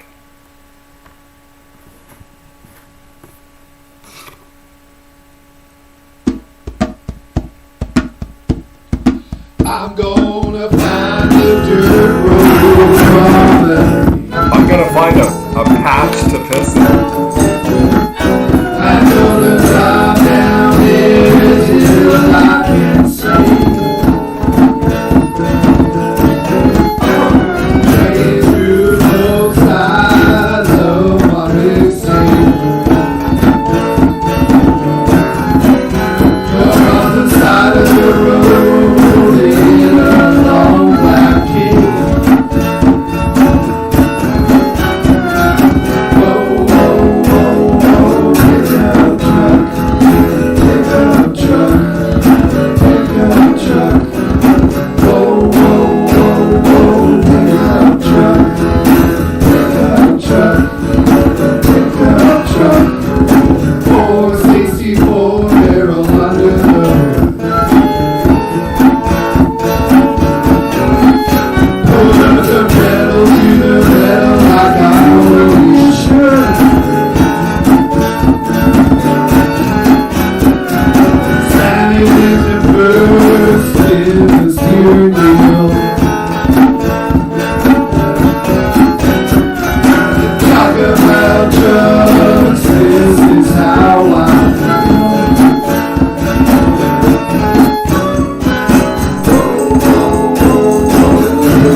Pickup truck.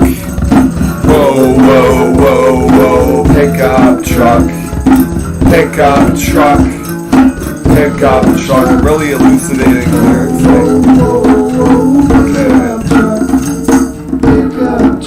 Okay, I'm back. I'm back on the attack.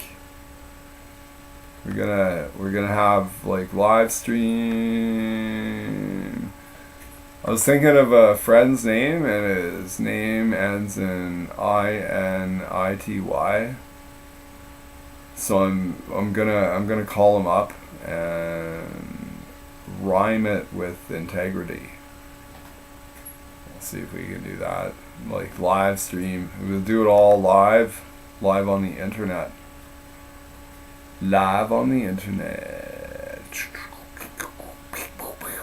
That's like the Transformer. If you ever watch that cartoon, Transformer cartoon, like, yeah, that's sort of the noise when they transformed from, automobile into robot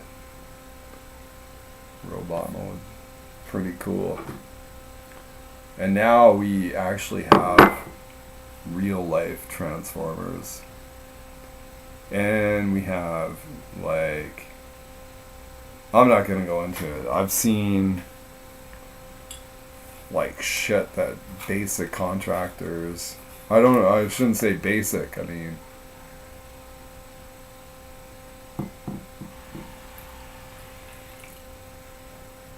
like dudes, they got big trucks, they can drive back and forth with a remote control, which is not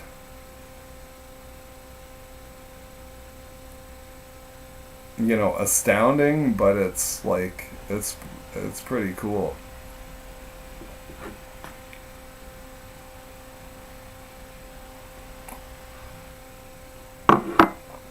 It's like they got a whole remote system that can engage the transmission, and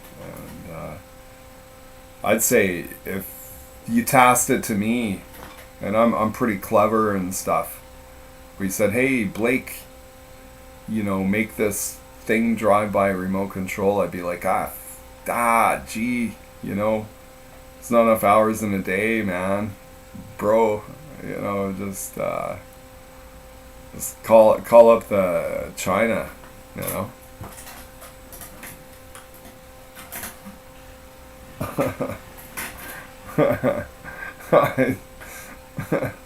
So, yeah. How would you go about doing that? Yeah. 'Cause you need a lot of... I know how it sort of... On a high level, I know how that would go down. Like, you need like servo motors and actuators and all this. Like, you need rock solid communication if it's wireless. Rock solid encrypted uplink, stuff like that. I kind of know how you go about doing it, but like, oh boy, yeah, it's better left to specialized companies to do that. Like if you get me to do some Frankenstein job, it'd probably take me 8 years anyway. Like, I'm almost there. Yeah. Well, yeah. At least forward gear works. We'll work on the reverse there. Just give me another 18 months.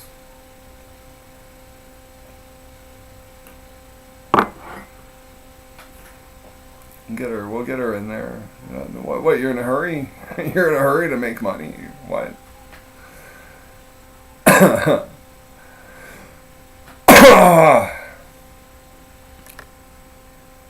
I like calling up people who are like working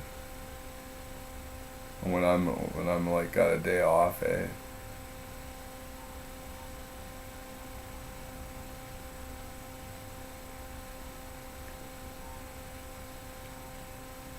Sponsored. I got sponsored people in my YouTube or my Facebook Messenger. One is Untamed Zones Chevrolet. Man, if I could get a sweet ass job working for like a big 3 motor company, I'd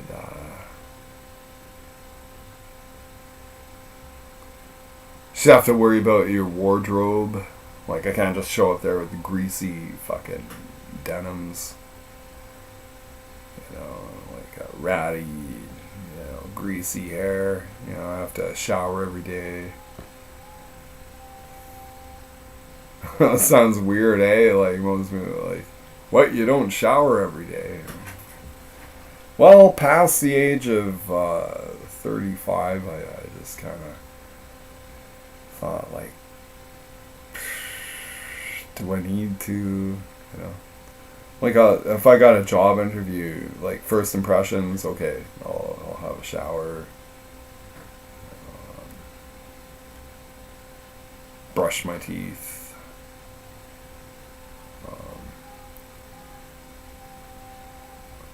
I'm thinking the more you brush your teeth, if you brush your teeth like too fastidiously, you might be like scraping enamel off them. Obviously, if you're going on a date with a girl, that hasn't happened for me in 10 years. But if you're going on a date, yeah, you want to have fresh breath in case you do the smoochy, right? But apart from that, like,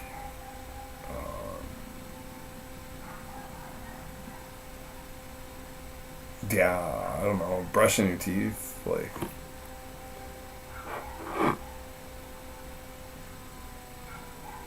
within reason. I'm not gonna go like more than 3 days without brushing my teeth.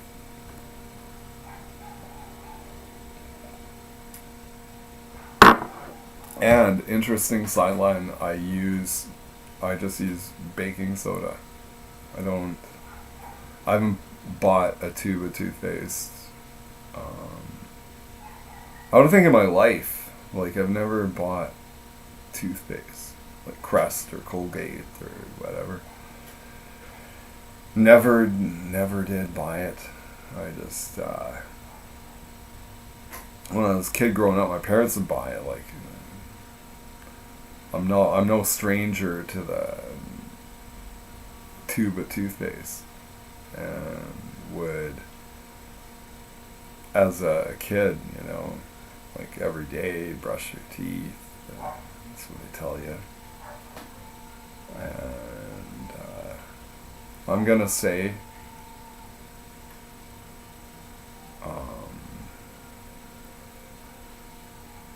my teeth are like totally intact.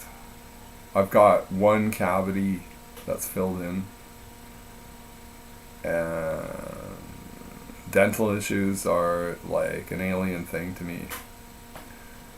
So there's that, like, just count your lucky stars, kind of,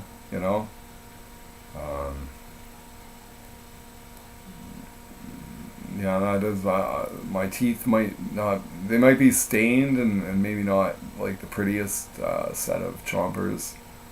I got self-conscious. A girlfriend told me, well, you have small teeth. I was like, God.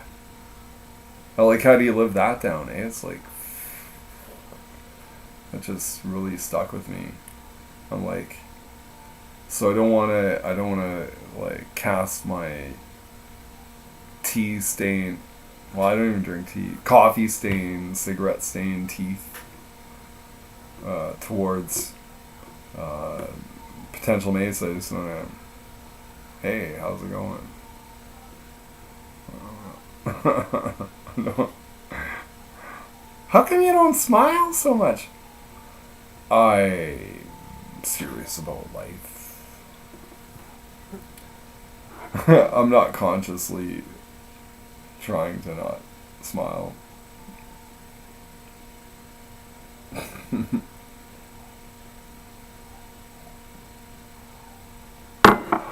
Yeah, here's the thing, like, dating over the age of 30 or 40, like,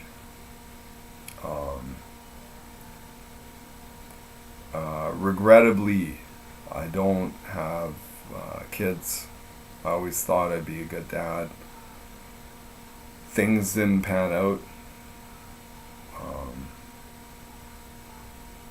And I think, man, now, like, I've heard stories, like, dudes younger than me, and they have good paying jobs, and then they get divorced, and it's like ugly, and it costly. They're like, they lose the house, they lose, and they're back at square one with probably less than ideal credit rating. And then the women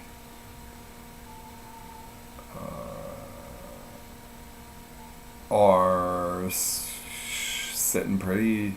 So, there's two, I never know the women's side of the story. Like, maybe the dude was a jackass or some shit, kind of deserved the divorce rape or whatever. But I'm like, whoa. I've also known people who've had, like, somewhat amicable divorces where there's no expectation of alimony because she makes enough money or more than enough kind of thing, and they're amicable. And that's like, if you create a child together, like, it's nothing more important that you can do.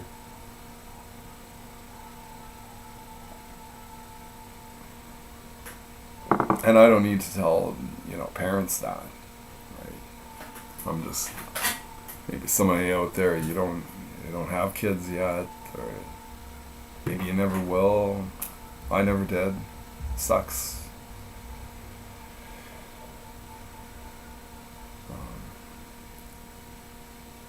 And that's the thing, the affordability factor. Like, good Lord, I can barely keep my dog in food. I'm like, if I had a kid, man, I have a poor like a poor track record in terms of work history, and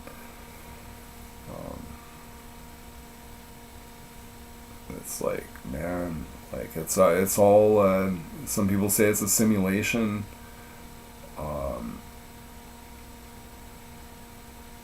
I feel like crossroads in my life, like maybe I didn't take things as seriously as I, like, down the road I'm feeling a sense of regret, like, oh, all you had to do, talking to myself, like, all you had to do, Blake, was not drink so much, and not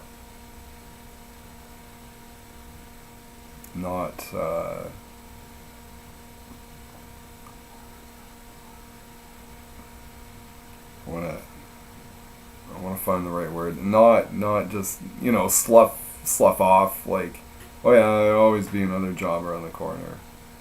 But then eventually you burn some bridges. You've got, like, when you're going for your next job interview, you're like having to explain, like, what'd you do for the last 2 years? I did some soul searching. Prospective employer doesn't want to hear that, right? Like, oh, what, searching your soul, They're all about, like, time, money, and shit like that. Like, well, I was soul searching and tried to make a go of it, doing music on the internet. There could be some interviewer, depending on the job, but if you're applying at a parts department in a warehouse, like, they're gonna be like they're gonna say, like, are you on crack, right?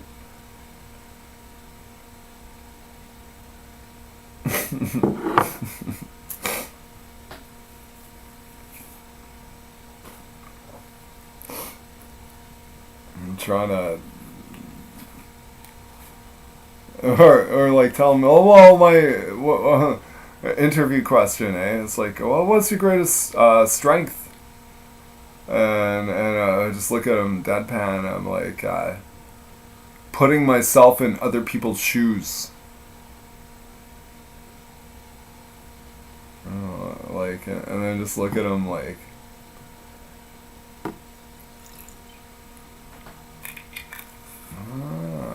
yeah, you never know, they might be like, yeah, I have a cousin like that.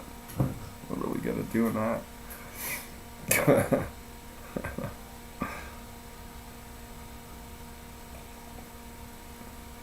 I was like, what, how do you explain this 3-year gap in your resume? I'm like, I just had like an episode where all I did was closely listen to Norm Macdonald do comedy. and then they're either gonna look at you like quizzically, like, or, give you a look like Norm Macdonald. Like, maybe they don't even know who Norm Macdonald is, right? Like, or they'll be like a tremendous fan of Norm Macdonald. Be like, "You're in, buddy. Shake hands. You got the job, man. We love Norm Macdonald here in this work enterprise." It could happen. That's unlikely, but yeah, it could happen.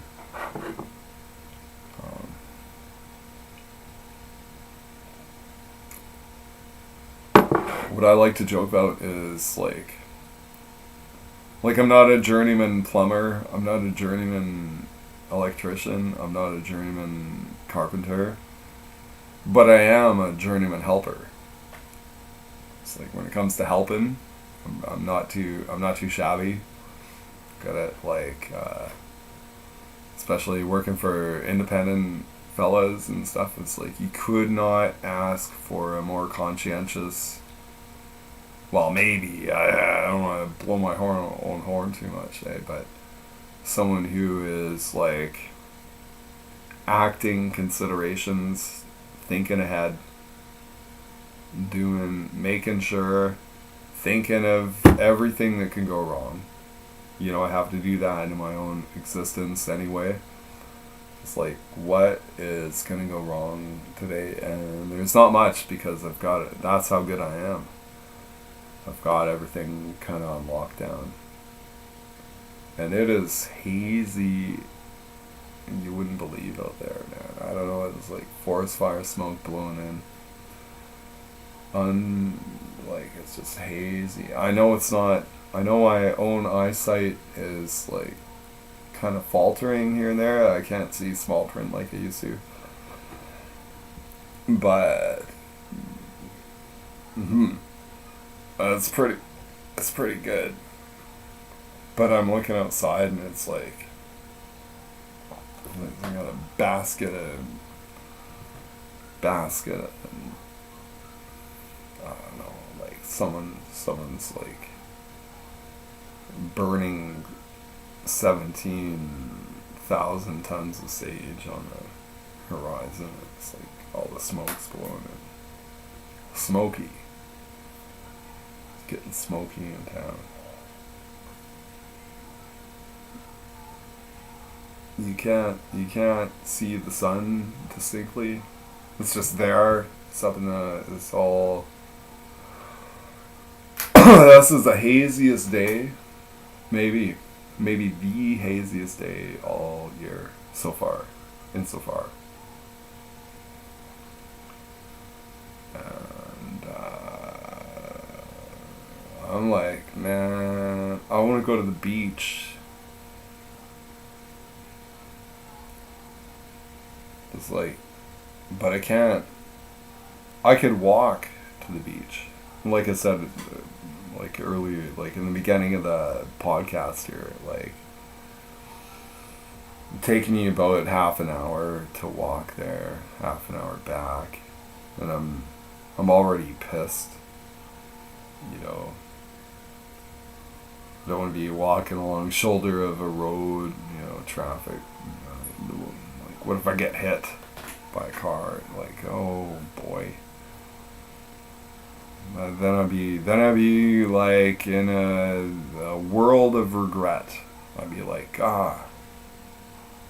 why didn't I just sit at home, sit in the garage, drink vodka, and do a podcast instead of going to the beach and stuff, on foot.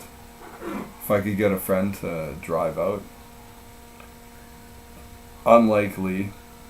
Nobody talks to me. Nobody talks to me. No,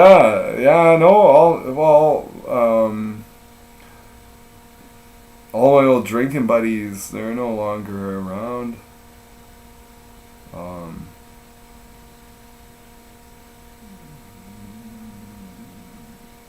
The one I do have is like an hour and a half drive away.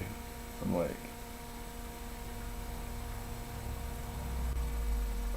like it can be really fun to take me out on an excursion, like, or at least I think it is. Maybe you don't, but like go like, hey Blake, I'm gonna pick you up in half an hour. I'm like, go make it 45 minutes. I gotta, I'm cooking meatballs or some shit, and then bing bang bong. It's like, so make a pit stop at the cigarette store, get some like a 4-pack of Belgian ale King cans, and like, ah man, let's go to the beach. Let's see, I'll make the phone call. I think if memory serves, like, he's working today.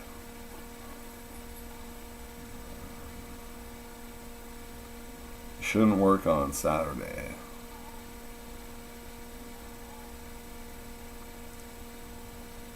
I gotta figure out this whole new phone system. I got a text message that says nope. Okay. Maybe I'll block that number. I got an option. Oh man.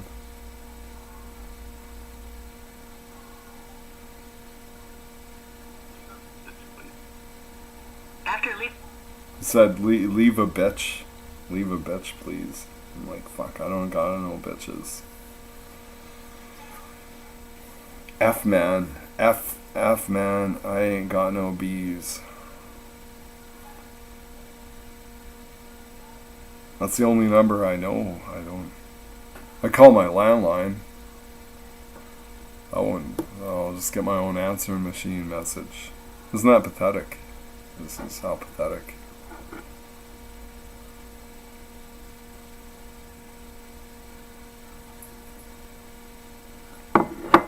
What happens? You lose your main phone.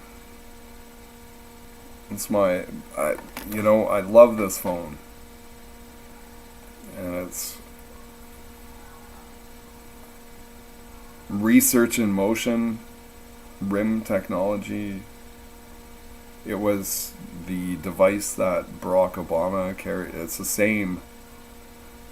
Of course, like, his is probably like super souped up and shit. But it's same basic model that Barack Obama had. And I'm not a tremendous fan of Barack Obama, but I actually kind of like him.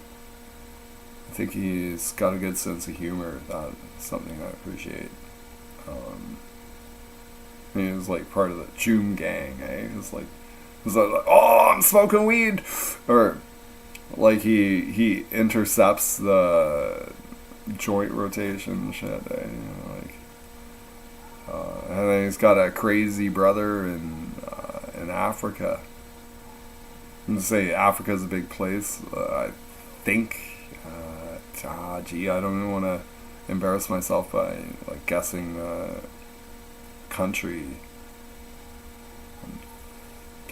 Like Nigeria comes to mind, but that's sort of, Nigeria's like Central Africa. Anyway, yeah, Barack Obama.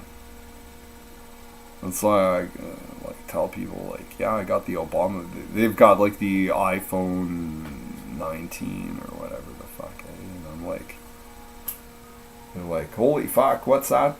You got a crackberry.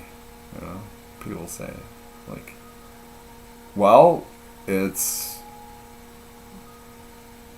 yeah, I never, and here's the thing, like, I wasn't like a dude who had mobile devices back when they came out.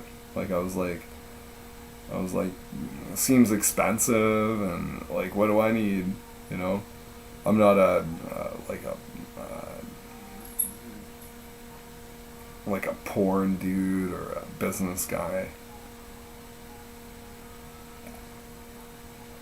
I got a landline, I don't need to be reachable. I don't need like mobile shit. And then eventually, it wasn't until, like, get this, like I was in my early 40s and I got a job where it was like mandatory to have a mobile device. I was like, and then the company, they subsidized it. They subsidized the rate. So I thought, okay, all right, fine. Because, and then at this point, like, imagine like being, 40, never having a mobile device, and now, like, you're forced to get one, but at the same time, it's pretty exciting. It's like, wow, now I can, I'm part of the club, right? I'm part of the club. I can call people up here and there willy nilly, And a lot of my friends love that, like, especially the early to bed types.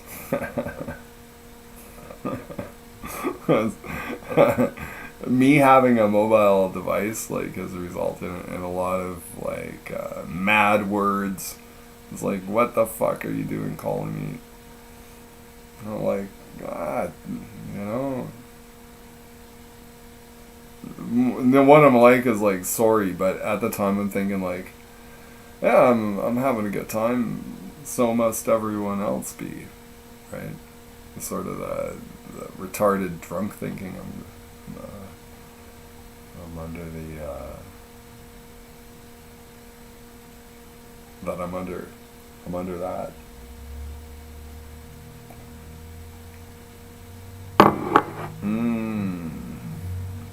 What's on the menu tonight? For me, it's gonna be pork roast, pork shoulder roast with carrots, onions, and potatoes. So we'll keep it pretty straightforward. Some like basic veggies. That's about all I got. I think I might have some frozen broccoli pieces. Maybe I'll throw those in there too. Broccoli and cauliflower is... This is what my mom told me, is that she used to kind of read up on stuff like this. But cauliflower is, like, if you're afraid of cancer, or cancer runs in the family or something like that, right? Like, eat lots of cauliflower. It's got some kind of intrinsic thing, Eat it. Eat cauliflower a couple of times a week. And cauliflower, like, everything is so outrageously expensive now. Like, stuff like that, produce especially. Like, I'm looking at, oh yeah, an $11 watermelon. Well, that seems like a good deal. Like, not, right? It's like, not. Or like, the pineapple, last couple of years, it's gone from $6 to $8. I'm like, I love it. I love a fresh pineapple. That's my, next to like cherries. Like, that's my favorite fruit. Pineapple. And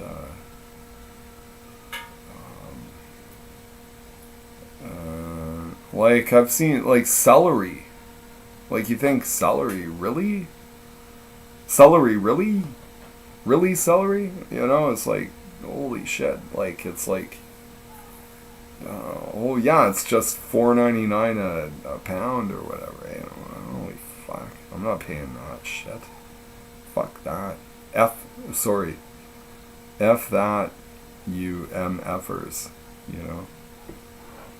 Get the F out of my effing F land, cause like I ain't effing paying that, and I don't. I don't unless like say out of the horizon, like I'm having company. You know, nobody visits me because they know I'm a codger and just cantankerous SOB. You know, but like for whatever reason, like come visit, like phone and impress someone.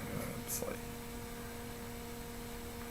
celery, not some.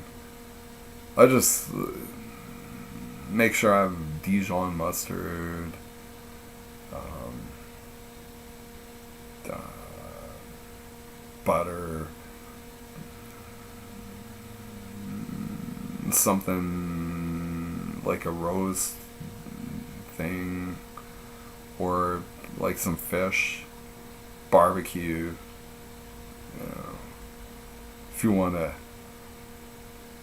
I'm not trying to win accolades or nothing, but you know, when someone comes to visit, you want to well, at least have something to.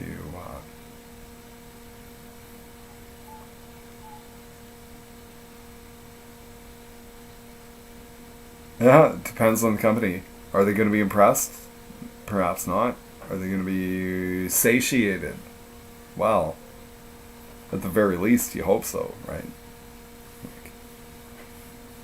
Like if they complain, it's like I'm like the guy. I'll take criticism pretty well. Like it's like, well, blank, and you know, my mom used to put a lot more nutmeg into the recipe. So you should put more nutmeg. You know, like God, gee, okay. Mental note, duly noted. Put it in my little cooking journal. I don't really have a cooking journal between you and me, but I tell people that I do.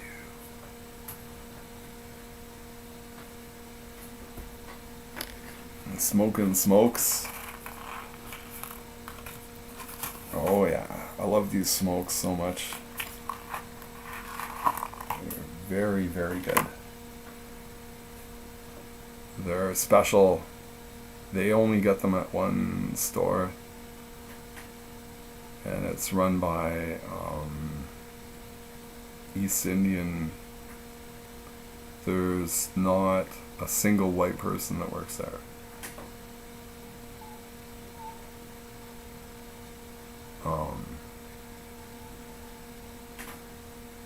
Does anyone care? Actually, I think I would like to work there. Because I worked at a 7. I'll tell you about working at 7-Eleven in Edmonton, Alberta, Canada. I was like, I had a buddy. He got a job at 7-Eleven. He was working Ultra Boss. He was like a Tamil tiger, and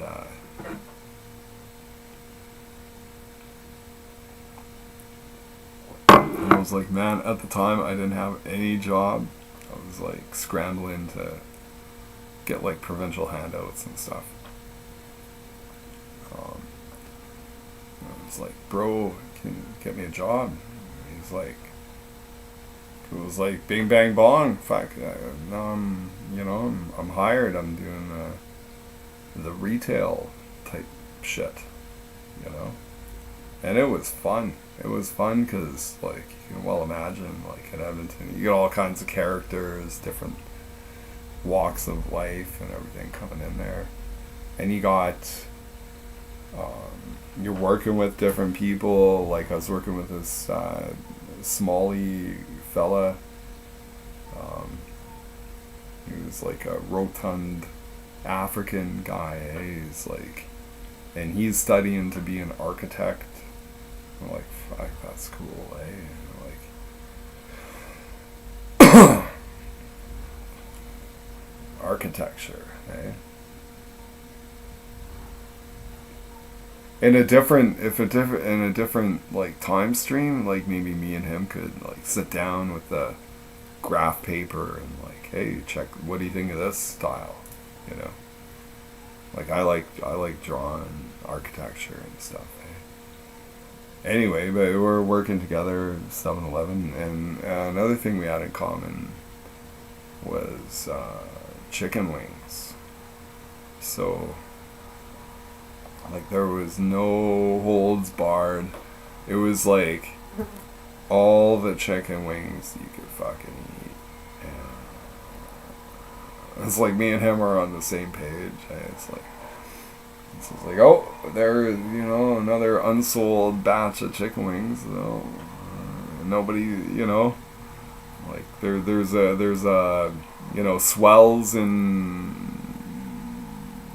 activity, and then there's like down. I don't know, you just chow down on those chicken wings. They're so good.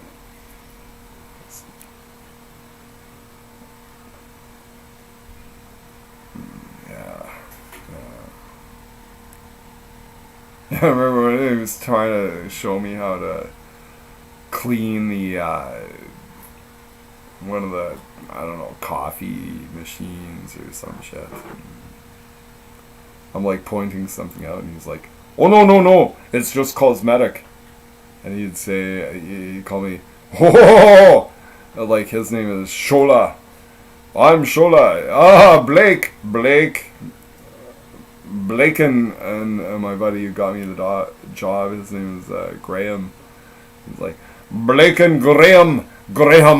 Oh, he was just always so happy, and then like when he had his like phone alarm set, and it had like a jingle jangle tune, like, and I just pictured him dancing jovially and doing his thing. It was pretty funny.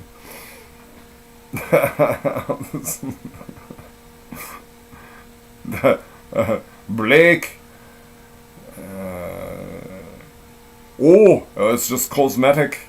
It's cosmetic. He was talking about that thing, and I'm like thinking, oh well, we should clean this thing or whatever. Oh no, just cosmetic. Like, okay, yeah, fuck, I don't, like, I give a shit, but you've been here longer than I have, so.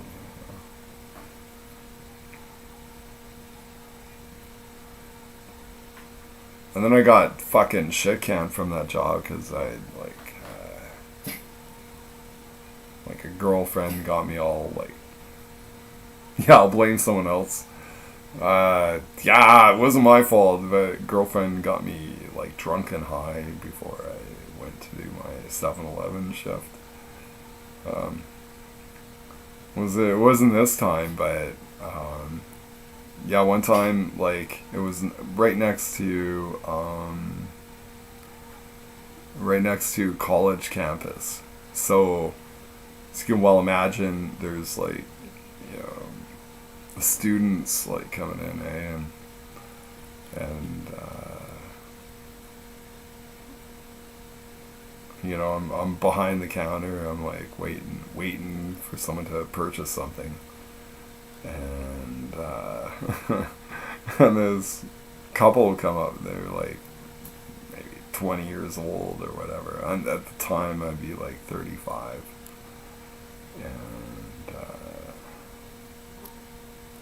and they're looking at the 7-Eleven menu. Like, what are you gonna eat, eh? Like, you know, you're gonna eat some chicken wings or what was that? Like one of those like breaded hot dogs. Slice of pizza. And then they have the audacity to what is the gluten content of these Skinner mabobs? I'm like I really don't know, but would you like to have a look at our wine menu? And memory serves that, yeah, the girl didn't even laugh. Like I was like expecting that. It's like you're actually you're like scrutinizing a fucking 7-Eleven menu.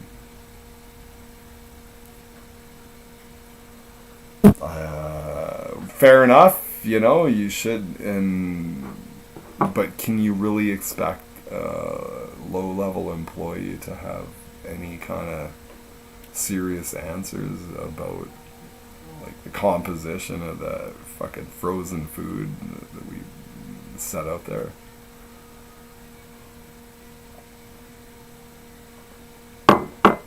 Like, whoa, bro. Like, no, I didn't say that, obviously, but I'm like thinking in my head, like, whoa, bro, you're asking a lot here. Maybe, that's why I said, like, do you want to see our wine menu? Fuck, what the fuck?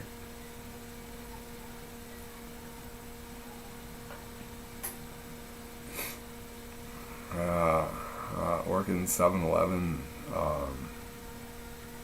Another thing I used to do, don't tell anyone. No, I'm not gonna say it. It's like it could come back to haunt me. Like, oh, I get like charged, like theft over $20. Oh, but I'll give you a 7-Eleven hack. Here's the 7-Eleven hack. If you get in a good 7-Eleven, this was a good 7-Eleven. It was like high profile. So I'll say that. Like, I worked at a 7-Eleven. Wow, aren't you cool? But at least it was like kind of high profile. And one thing I used to do, I'd grab, I'd do my own custom iced coffee. So I'd first like fill the cup with ice cubes, and then I'd pour in the fresh brewed coffee, hot, piping hot over the ice, and then put in like whatever.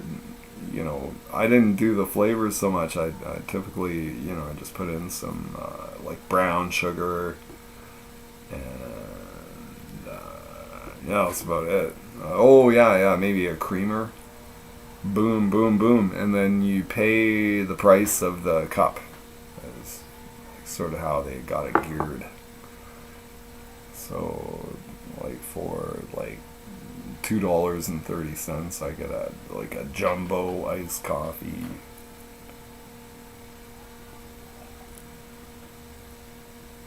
That was my 7-Eleven hack. Yeah, and what happened? Yeah, I got fired. Like I came in there, like I was fucking pissed to the gills one day. Getting a little too haughty and crass and shit.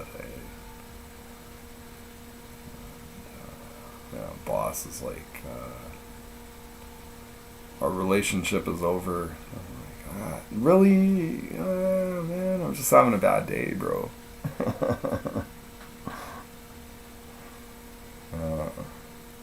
that was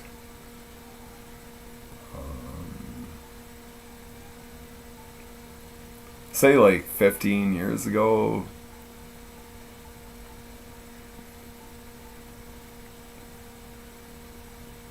Could have been the end of my world, but I'm still here to talk about it.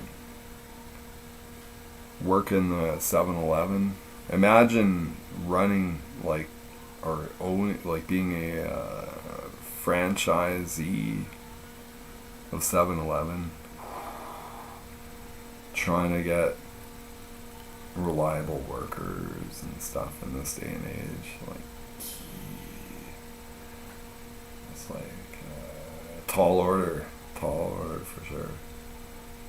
And thinking back, like I like that this manager. I thought that was a good retention thing. It was like I was basically eating for free.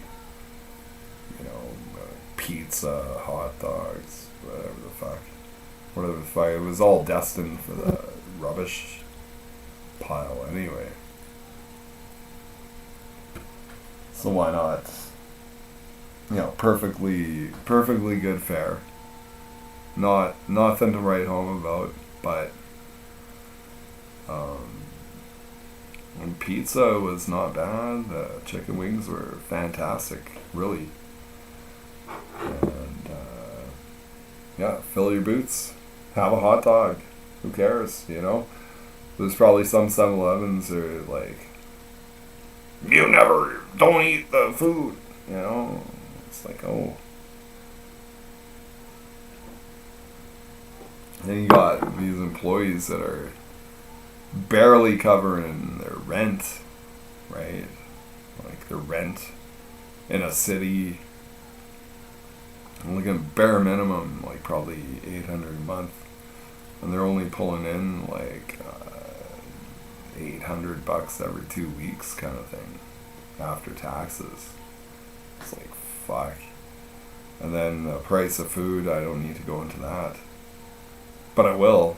Although, like, what I pay, like, fucking thing of yogurt is like $3.45. I was like, fuck.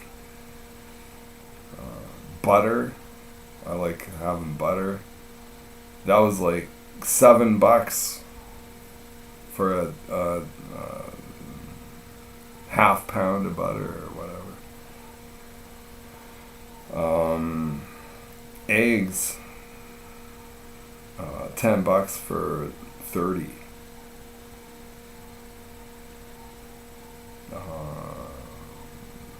Potatoes. One store, like I was like, well, you know, when I go to the store, like I'm factoring in like how much gasoline does it cost me and shit.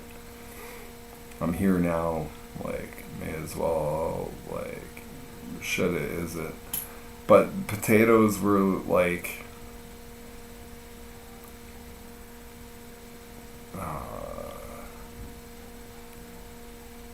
$10 for a half pound, so like $2 a pound. I'm like, whoa, God, boy, I can't handle that, man. I'm like,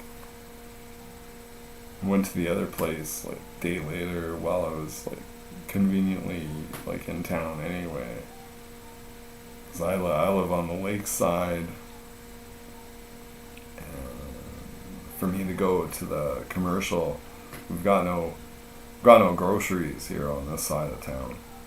So for me to go to the other side of town, you know, that's, let's call it like $10, you know, fuel, like driving the pickup truck.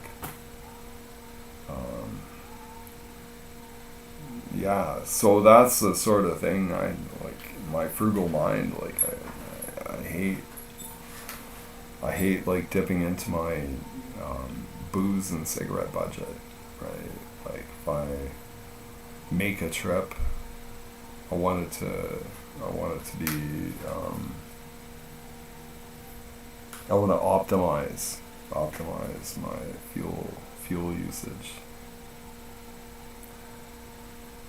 Yeah. Then I've got this dog. Just eats me out of house and home. Eh?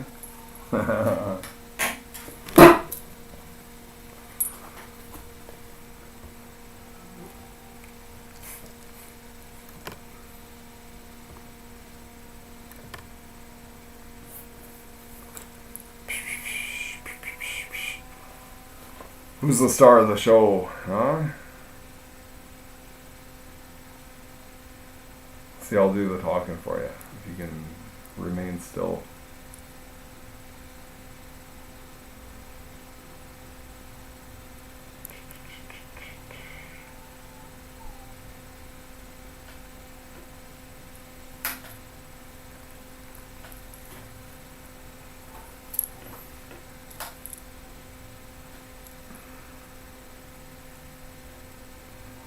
I'm waiting for my Bitstream software to catch up, in case you're wondering.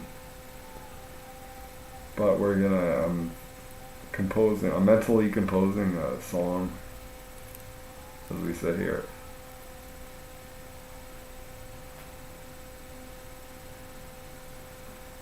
I'm waiting for the lag to catch up so I'll just do it. My name is Mila. I'm a good talking. Okay, we'll start again.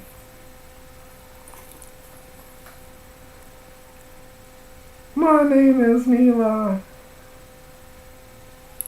People don't know this about me. I'll play the piano when my master's not looking at me. Okay, enough torture, huh? Oh, you want to stay here? Huh? Alright. My name is Mila.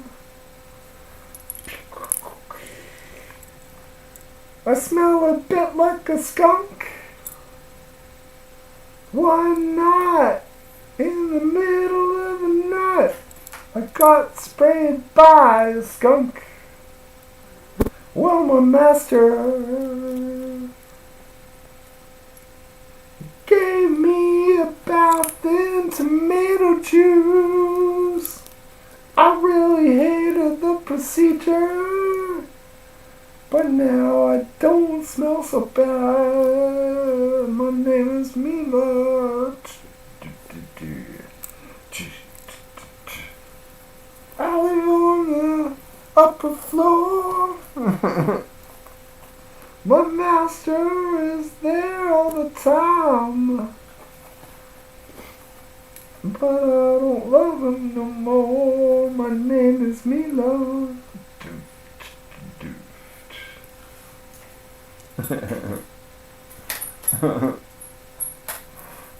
She loves that, right? No. Oh boy. Yeah, that was fun. My name is Mila. That's my dog. Yeah, you inherit a dog. You gotta... Like, having a dog was not my idea.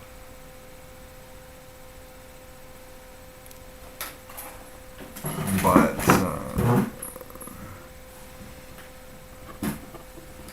I guess I'd be remiss to say that I have anything but love and compassion for this animal. It's like sort of like... I kind of think of like, yeah, I want to go out and earn like big bucks, like working camp jobs, and I can't really do that.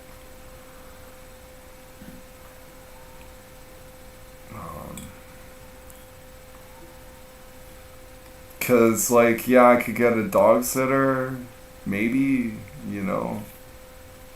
not that easy. And like this is a dog who's entirely accustomed to living in a house her whole life, you know. Sort of like me, you know. I'm the same kind of background. Like I'm just not accustomed to alternatives.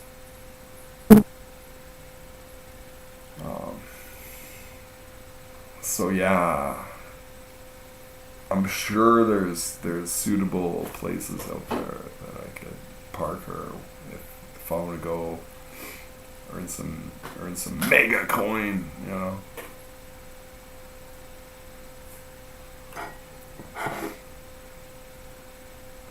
But in the meantime, it's like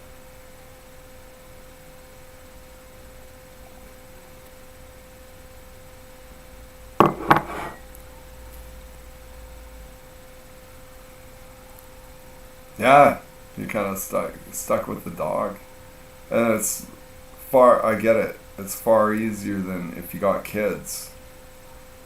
Ooh. But at least kids, when they get over a certain age, they can kind of fend for themselves. Hopefully, if you raise them, um, if you raise them, you know, you raise them to. I don't want to even go in there, you know. I'm trying to think. I have friends with kids who are. I was going through old letters, probably like over there, but it was eye-opening to me because like you don't really remember when you're like 2 years old or whatever, and like this letter, like addressed to my mom, was like. Was posited a question: Is Blake still hell on 2 feet? You know, I was like, what? Like reading this, like I'm like, really? You know, Mom told me I was like a perfect angel and shit. You know, I'm like, yeah, right. You know, but apparently. I was a terror. I was like unholy terror. And I don't think I'm alone. Probably a lot of parents out there will say like, "Oh my God, you have this kid and he's like giving all the teachers grief and everything."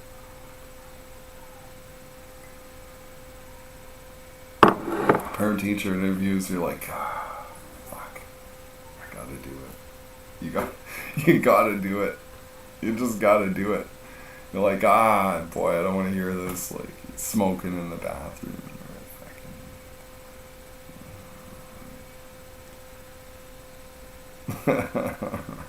Or and it depends on the like, if I was a teacher, you know, I'd be like, I would just laugh about it all. I wouldn't take it seriously. I'd be like, yeah, you got a wild child on your hands there, Mr. Smith. You know, boy oh boy, you know, all things considered, he's really not too much trouble, but blah blah blah, yada yada, boo boo, fucking whatever. And it's a pleasure having you out here tonight. Thank you for coming in. And we'll be sure to give you updates as time goes by here. And, on the off, me, if I was a teacher, I'd be like, so what's on the menu tonight? Like I always like food talk. It's like, ooh, well, the wife is, or grandma brought over pickled string beans, and we're gonna have some dilly beans like on the side of some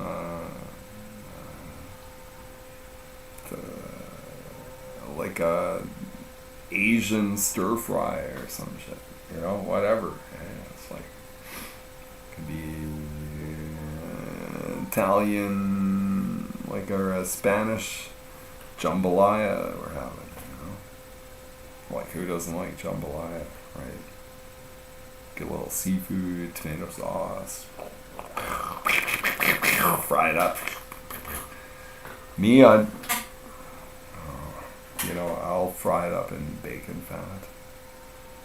No joke, folk. No joke, folk. Bacon fat, seafood.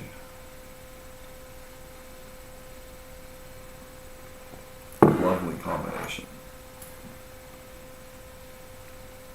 But today is Saturday. Got my ladder right behind me. Can you see that? I think so, eh? Yeah, I see it on the screen. Got the ladder. I've got a bottle of Windex. What can't you do with that, eh? Blind your enemy's eyes.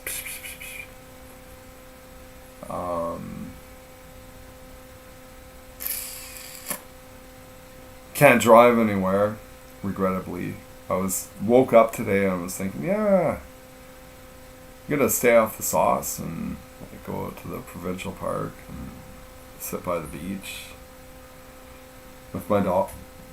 Maybe chat up some hussies. Well, that didn't happen. And I got like I can't afford a chauffeur. And I got like $33 in the bank. I could hit up the boss and then I'd have like, I don't know, $1,000 in the bank, but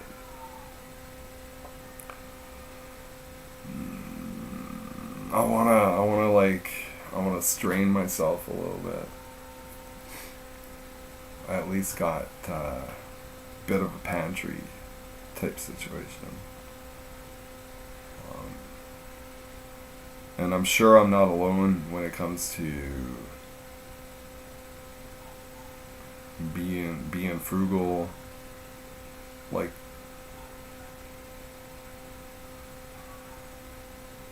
until like a couple of years ago, I never even worried about finances ever.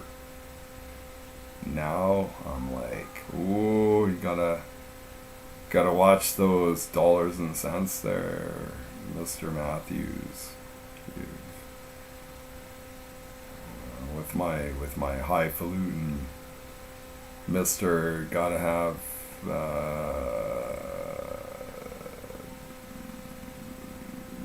buck of smoked cigarettes and fancy Belgian ale, all these things, that I'm like thinking, like, without these, like, is life really worth living? Not saying it isn't. I'm just saying, like, I gotta have these before I do anything else.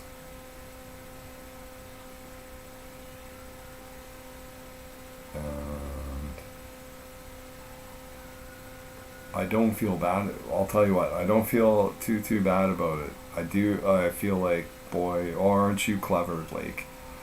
You know, you got expensive tastes.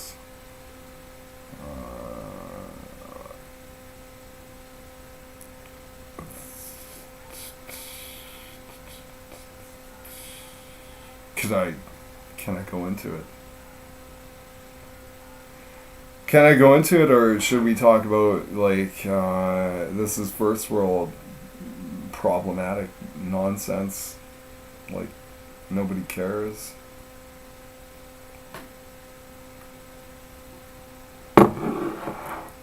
Maybe someone's interested. Close friends might be interested. But apart from that, like, you don't know who the hell I am. I'm talking about, like, Belgian ale.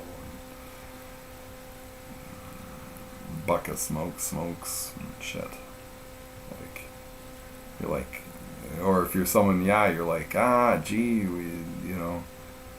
rent is due, and we're gonna have to choose between our wireless plan and electricity. It's like, fuck, eh? What a conundrum that is. I'm not trying to make light of it, or am I? I'm saying, like, this shouldn't be like that. It just shouldn't be.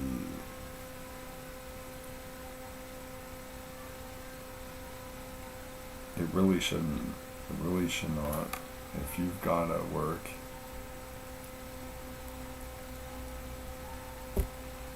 Here's what I think. If you want to like categorize, like put things in place, you work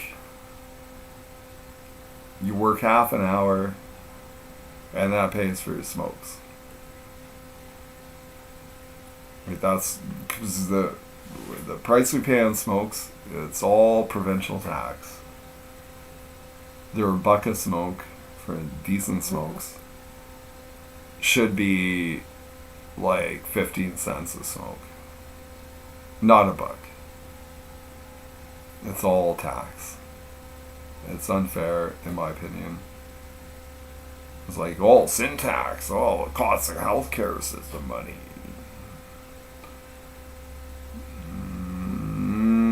That's a difficult argument right there.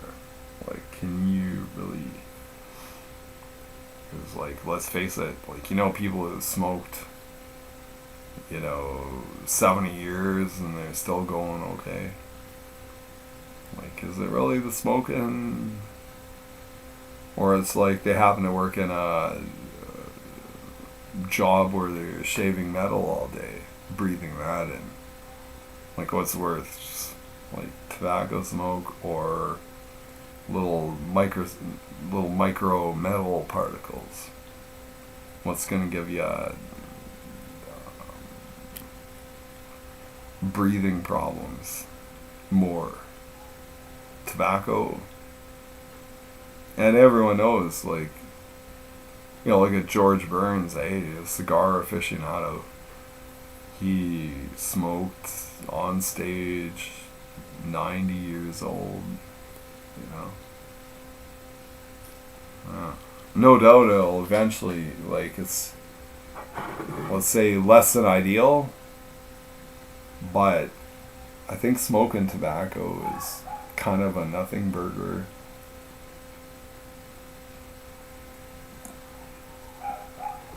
Smoking weed, kind of the same, but maybe a little more harsh, maybe a little, like,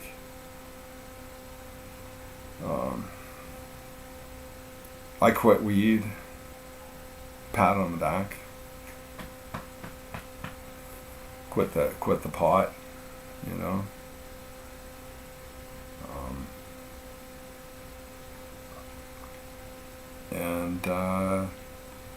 with smoking pot, not a tremendous thing. It's not like smoking crack, where it's like if you're a pothead, you spend, in terms of finances, like financially at least, and I think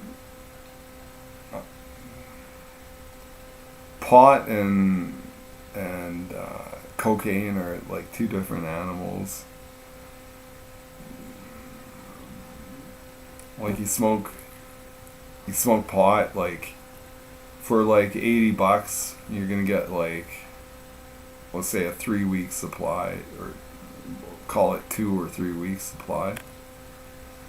If you're doing crack, like, you could blow through easily $1,000 a night type thing. I shouldn't say easily, like, you probably stitch it down to like $500 a night, but Generally speaking, once you get on that like cocaine thing, it's like pretty pricey.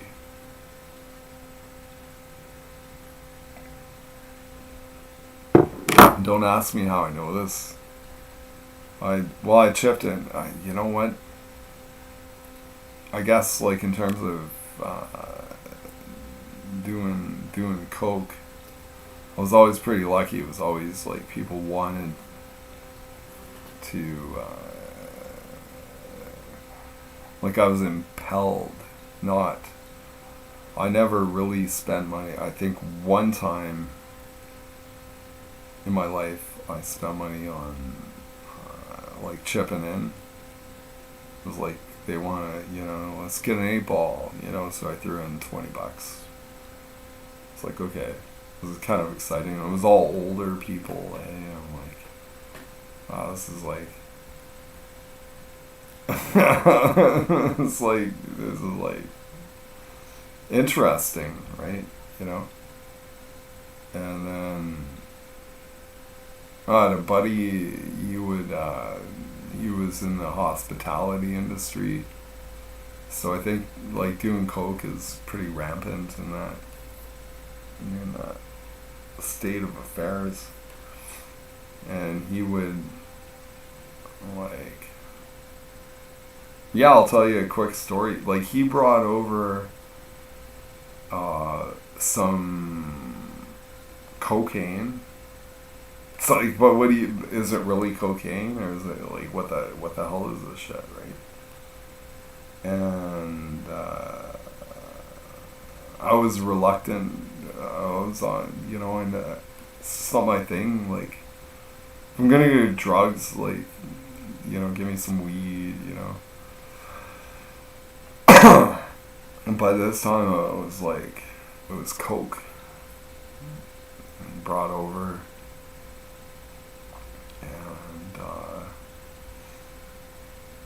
So I was like reluctant. I was like, no, you go ahead, right? You go ahead.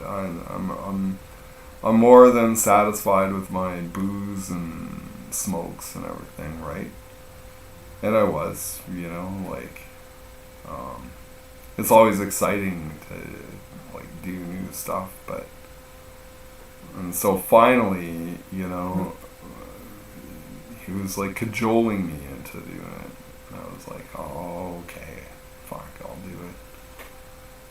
So I did a rail, and it tasted like diesel. Like, I'm a guy who's like done commercial driving, and, so I've had my share of exposure to diesel fuel and stuff, and it's like that's the immediate thing that like I was like, holy fuck, I just snorted fucking diesel, and I was like, fuck, this is fucking gross, man. Like, what the fuck? And it's like I'm not even really high or anything. I'm just like annoyed. I'm just like, I do free rail and shit, and I'm annoyed. I'm like, whoa, man, like, fuck, what a bogus endeavor that was. It was like, fucking hell, man. It's like, because then you can't tell, like, I don't have a little chemistry laboratory, like, ready to analyze the efficacy of this shit. Like, fuck. But because kind of like, especially you rarely do cocaine, you do it on the behest of like a buddy, like, and then it's like fucking garbage, and like who knows what brain damage I did to myself. Like, I'm like, fuck, really? Oh man. And so after that, like, pretty much never ever again. It was just like stick to the booze, smokes,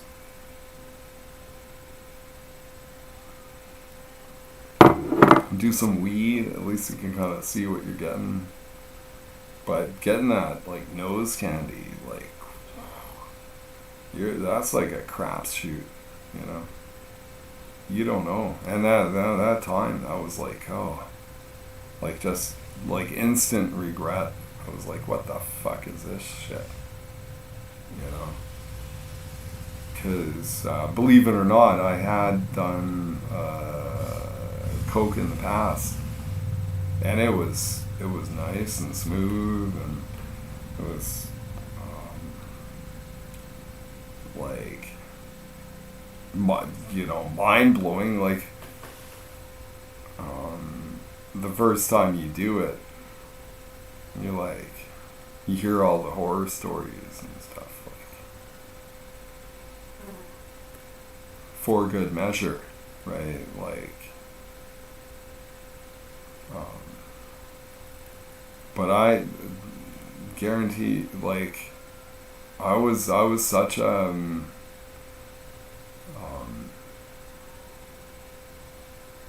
like not a hall monitor, but just reluctant, like, you know, like I don't want to do anything. You know, I was already, you know, familiar with weed. I was a drinker. And then I'm into it. It's like, hey, try this. I'm like, gee, you know, I don't know. You know, that's pretty. You know, I hear a lot of bad things about this stuff. You know,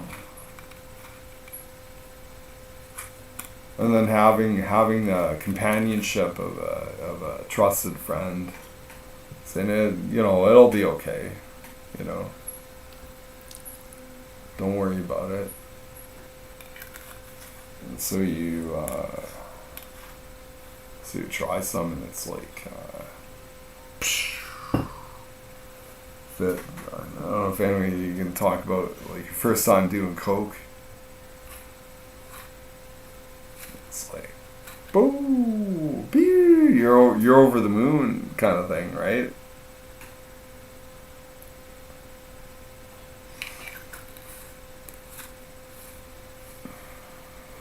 And now I am officially out of booze.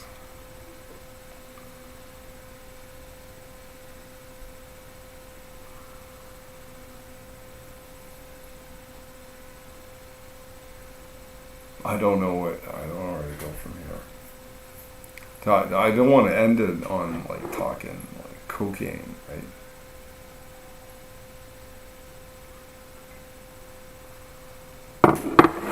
But yeah,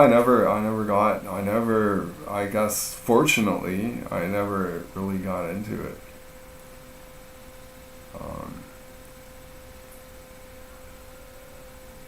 And never spent much money on it. That's because, boy, I talk to people like, man, they just dumped a boatload of dollars. And what are dollars like in working class sphere? That's your time. You're like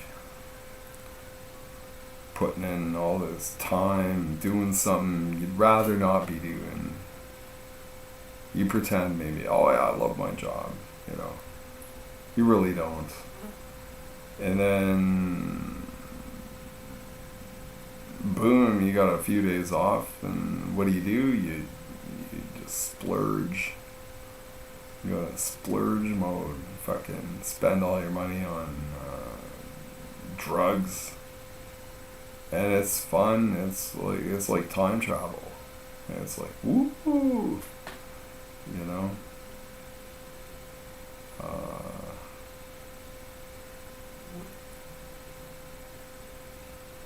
And then you wake up the next day, you're like, oh, good gosh. What was I thinking? You know, there goes the baby's college fund. You're like, oh boy, I shouldn't have been so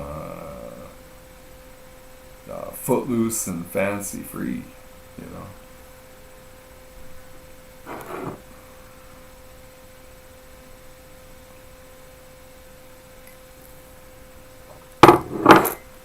Bum, bum, bum. And Any which way but loose, you turn me.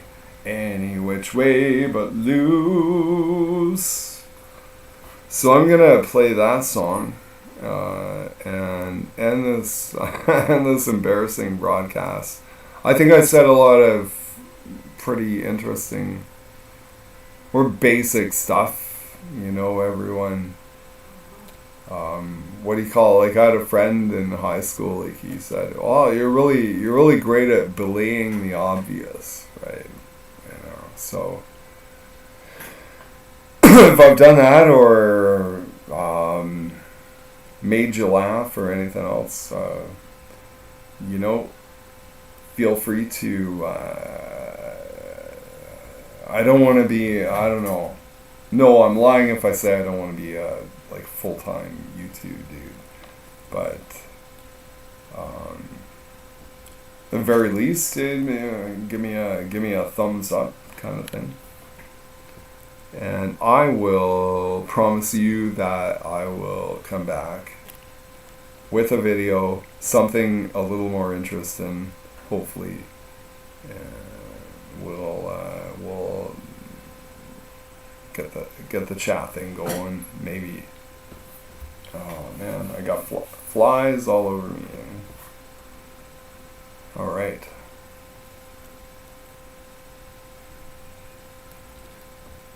Now how do I end this stream? Okay.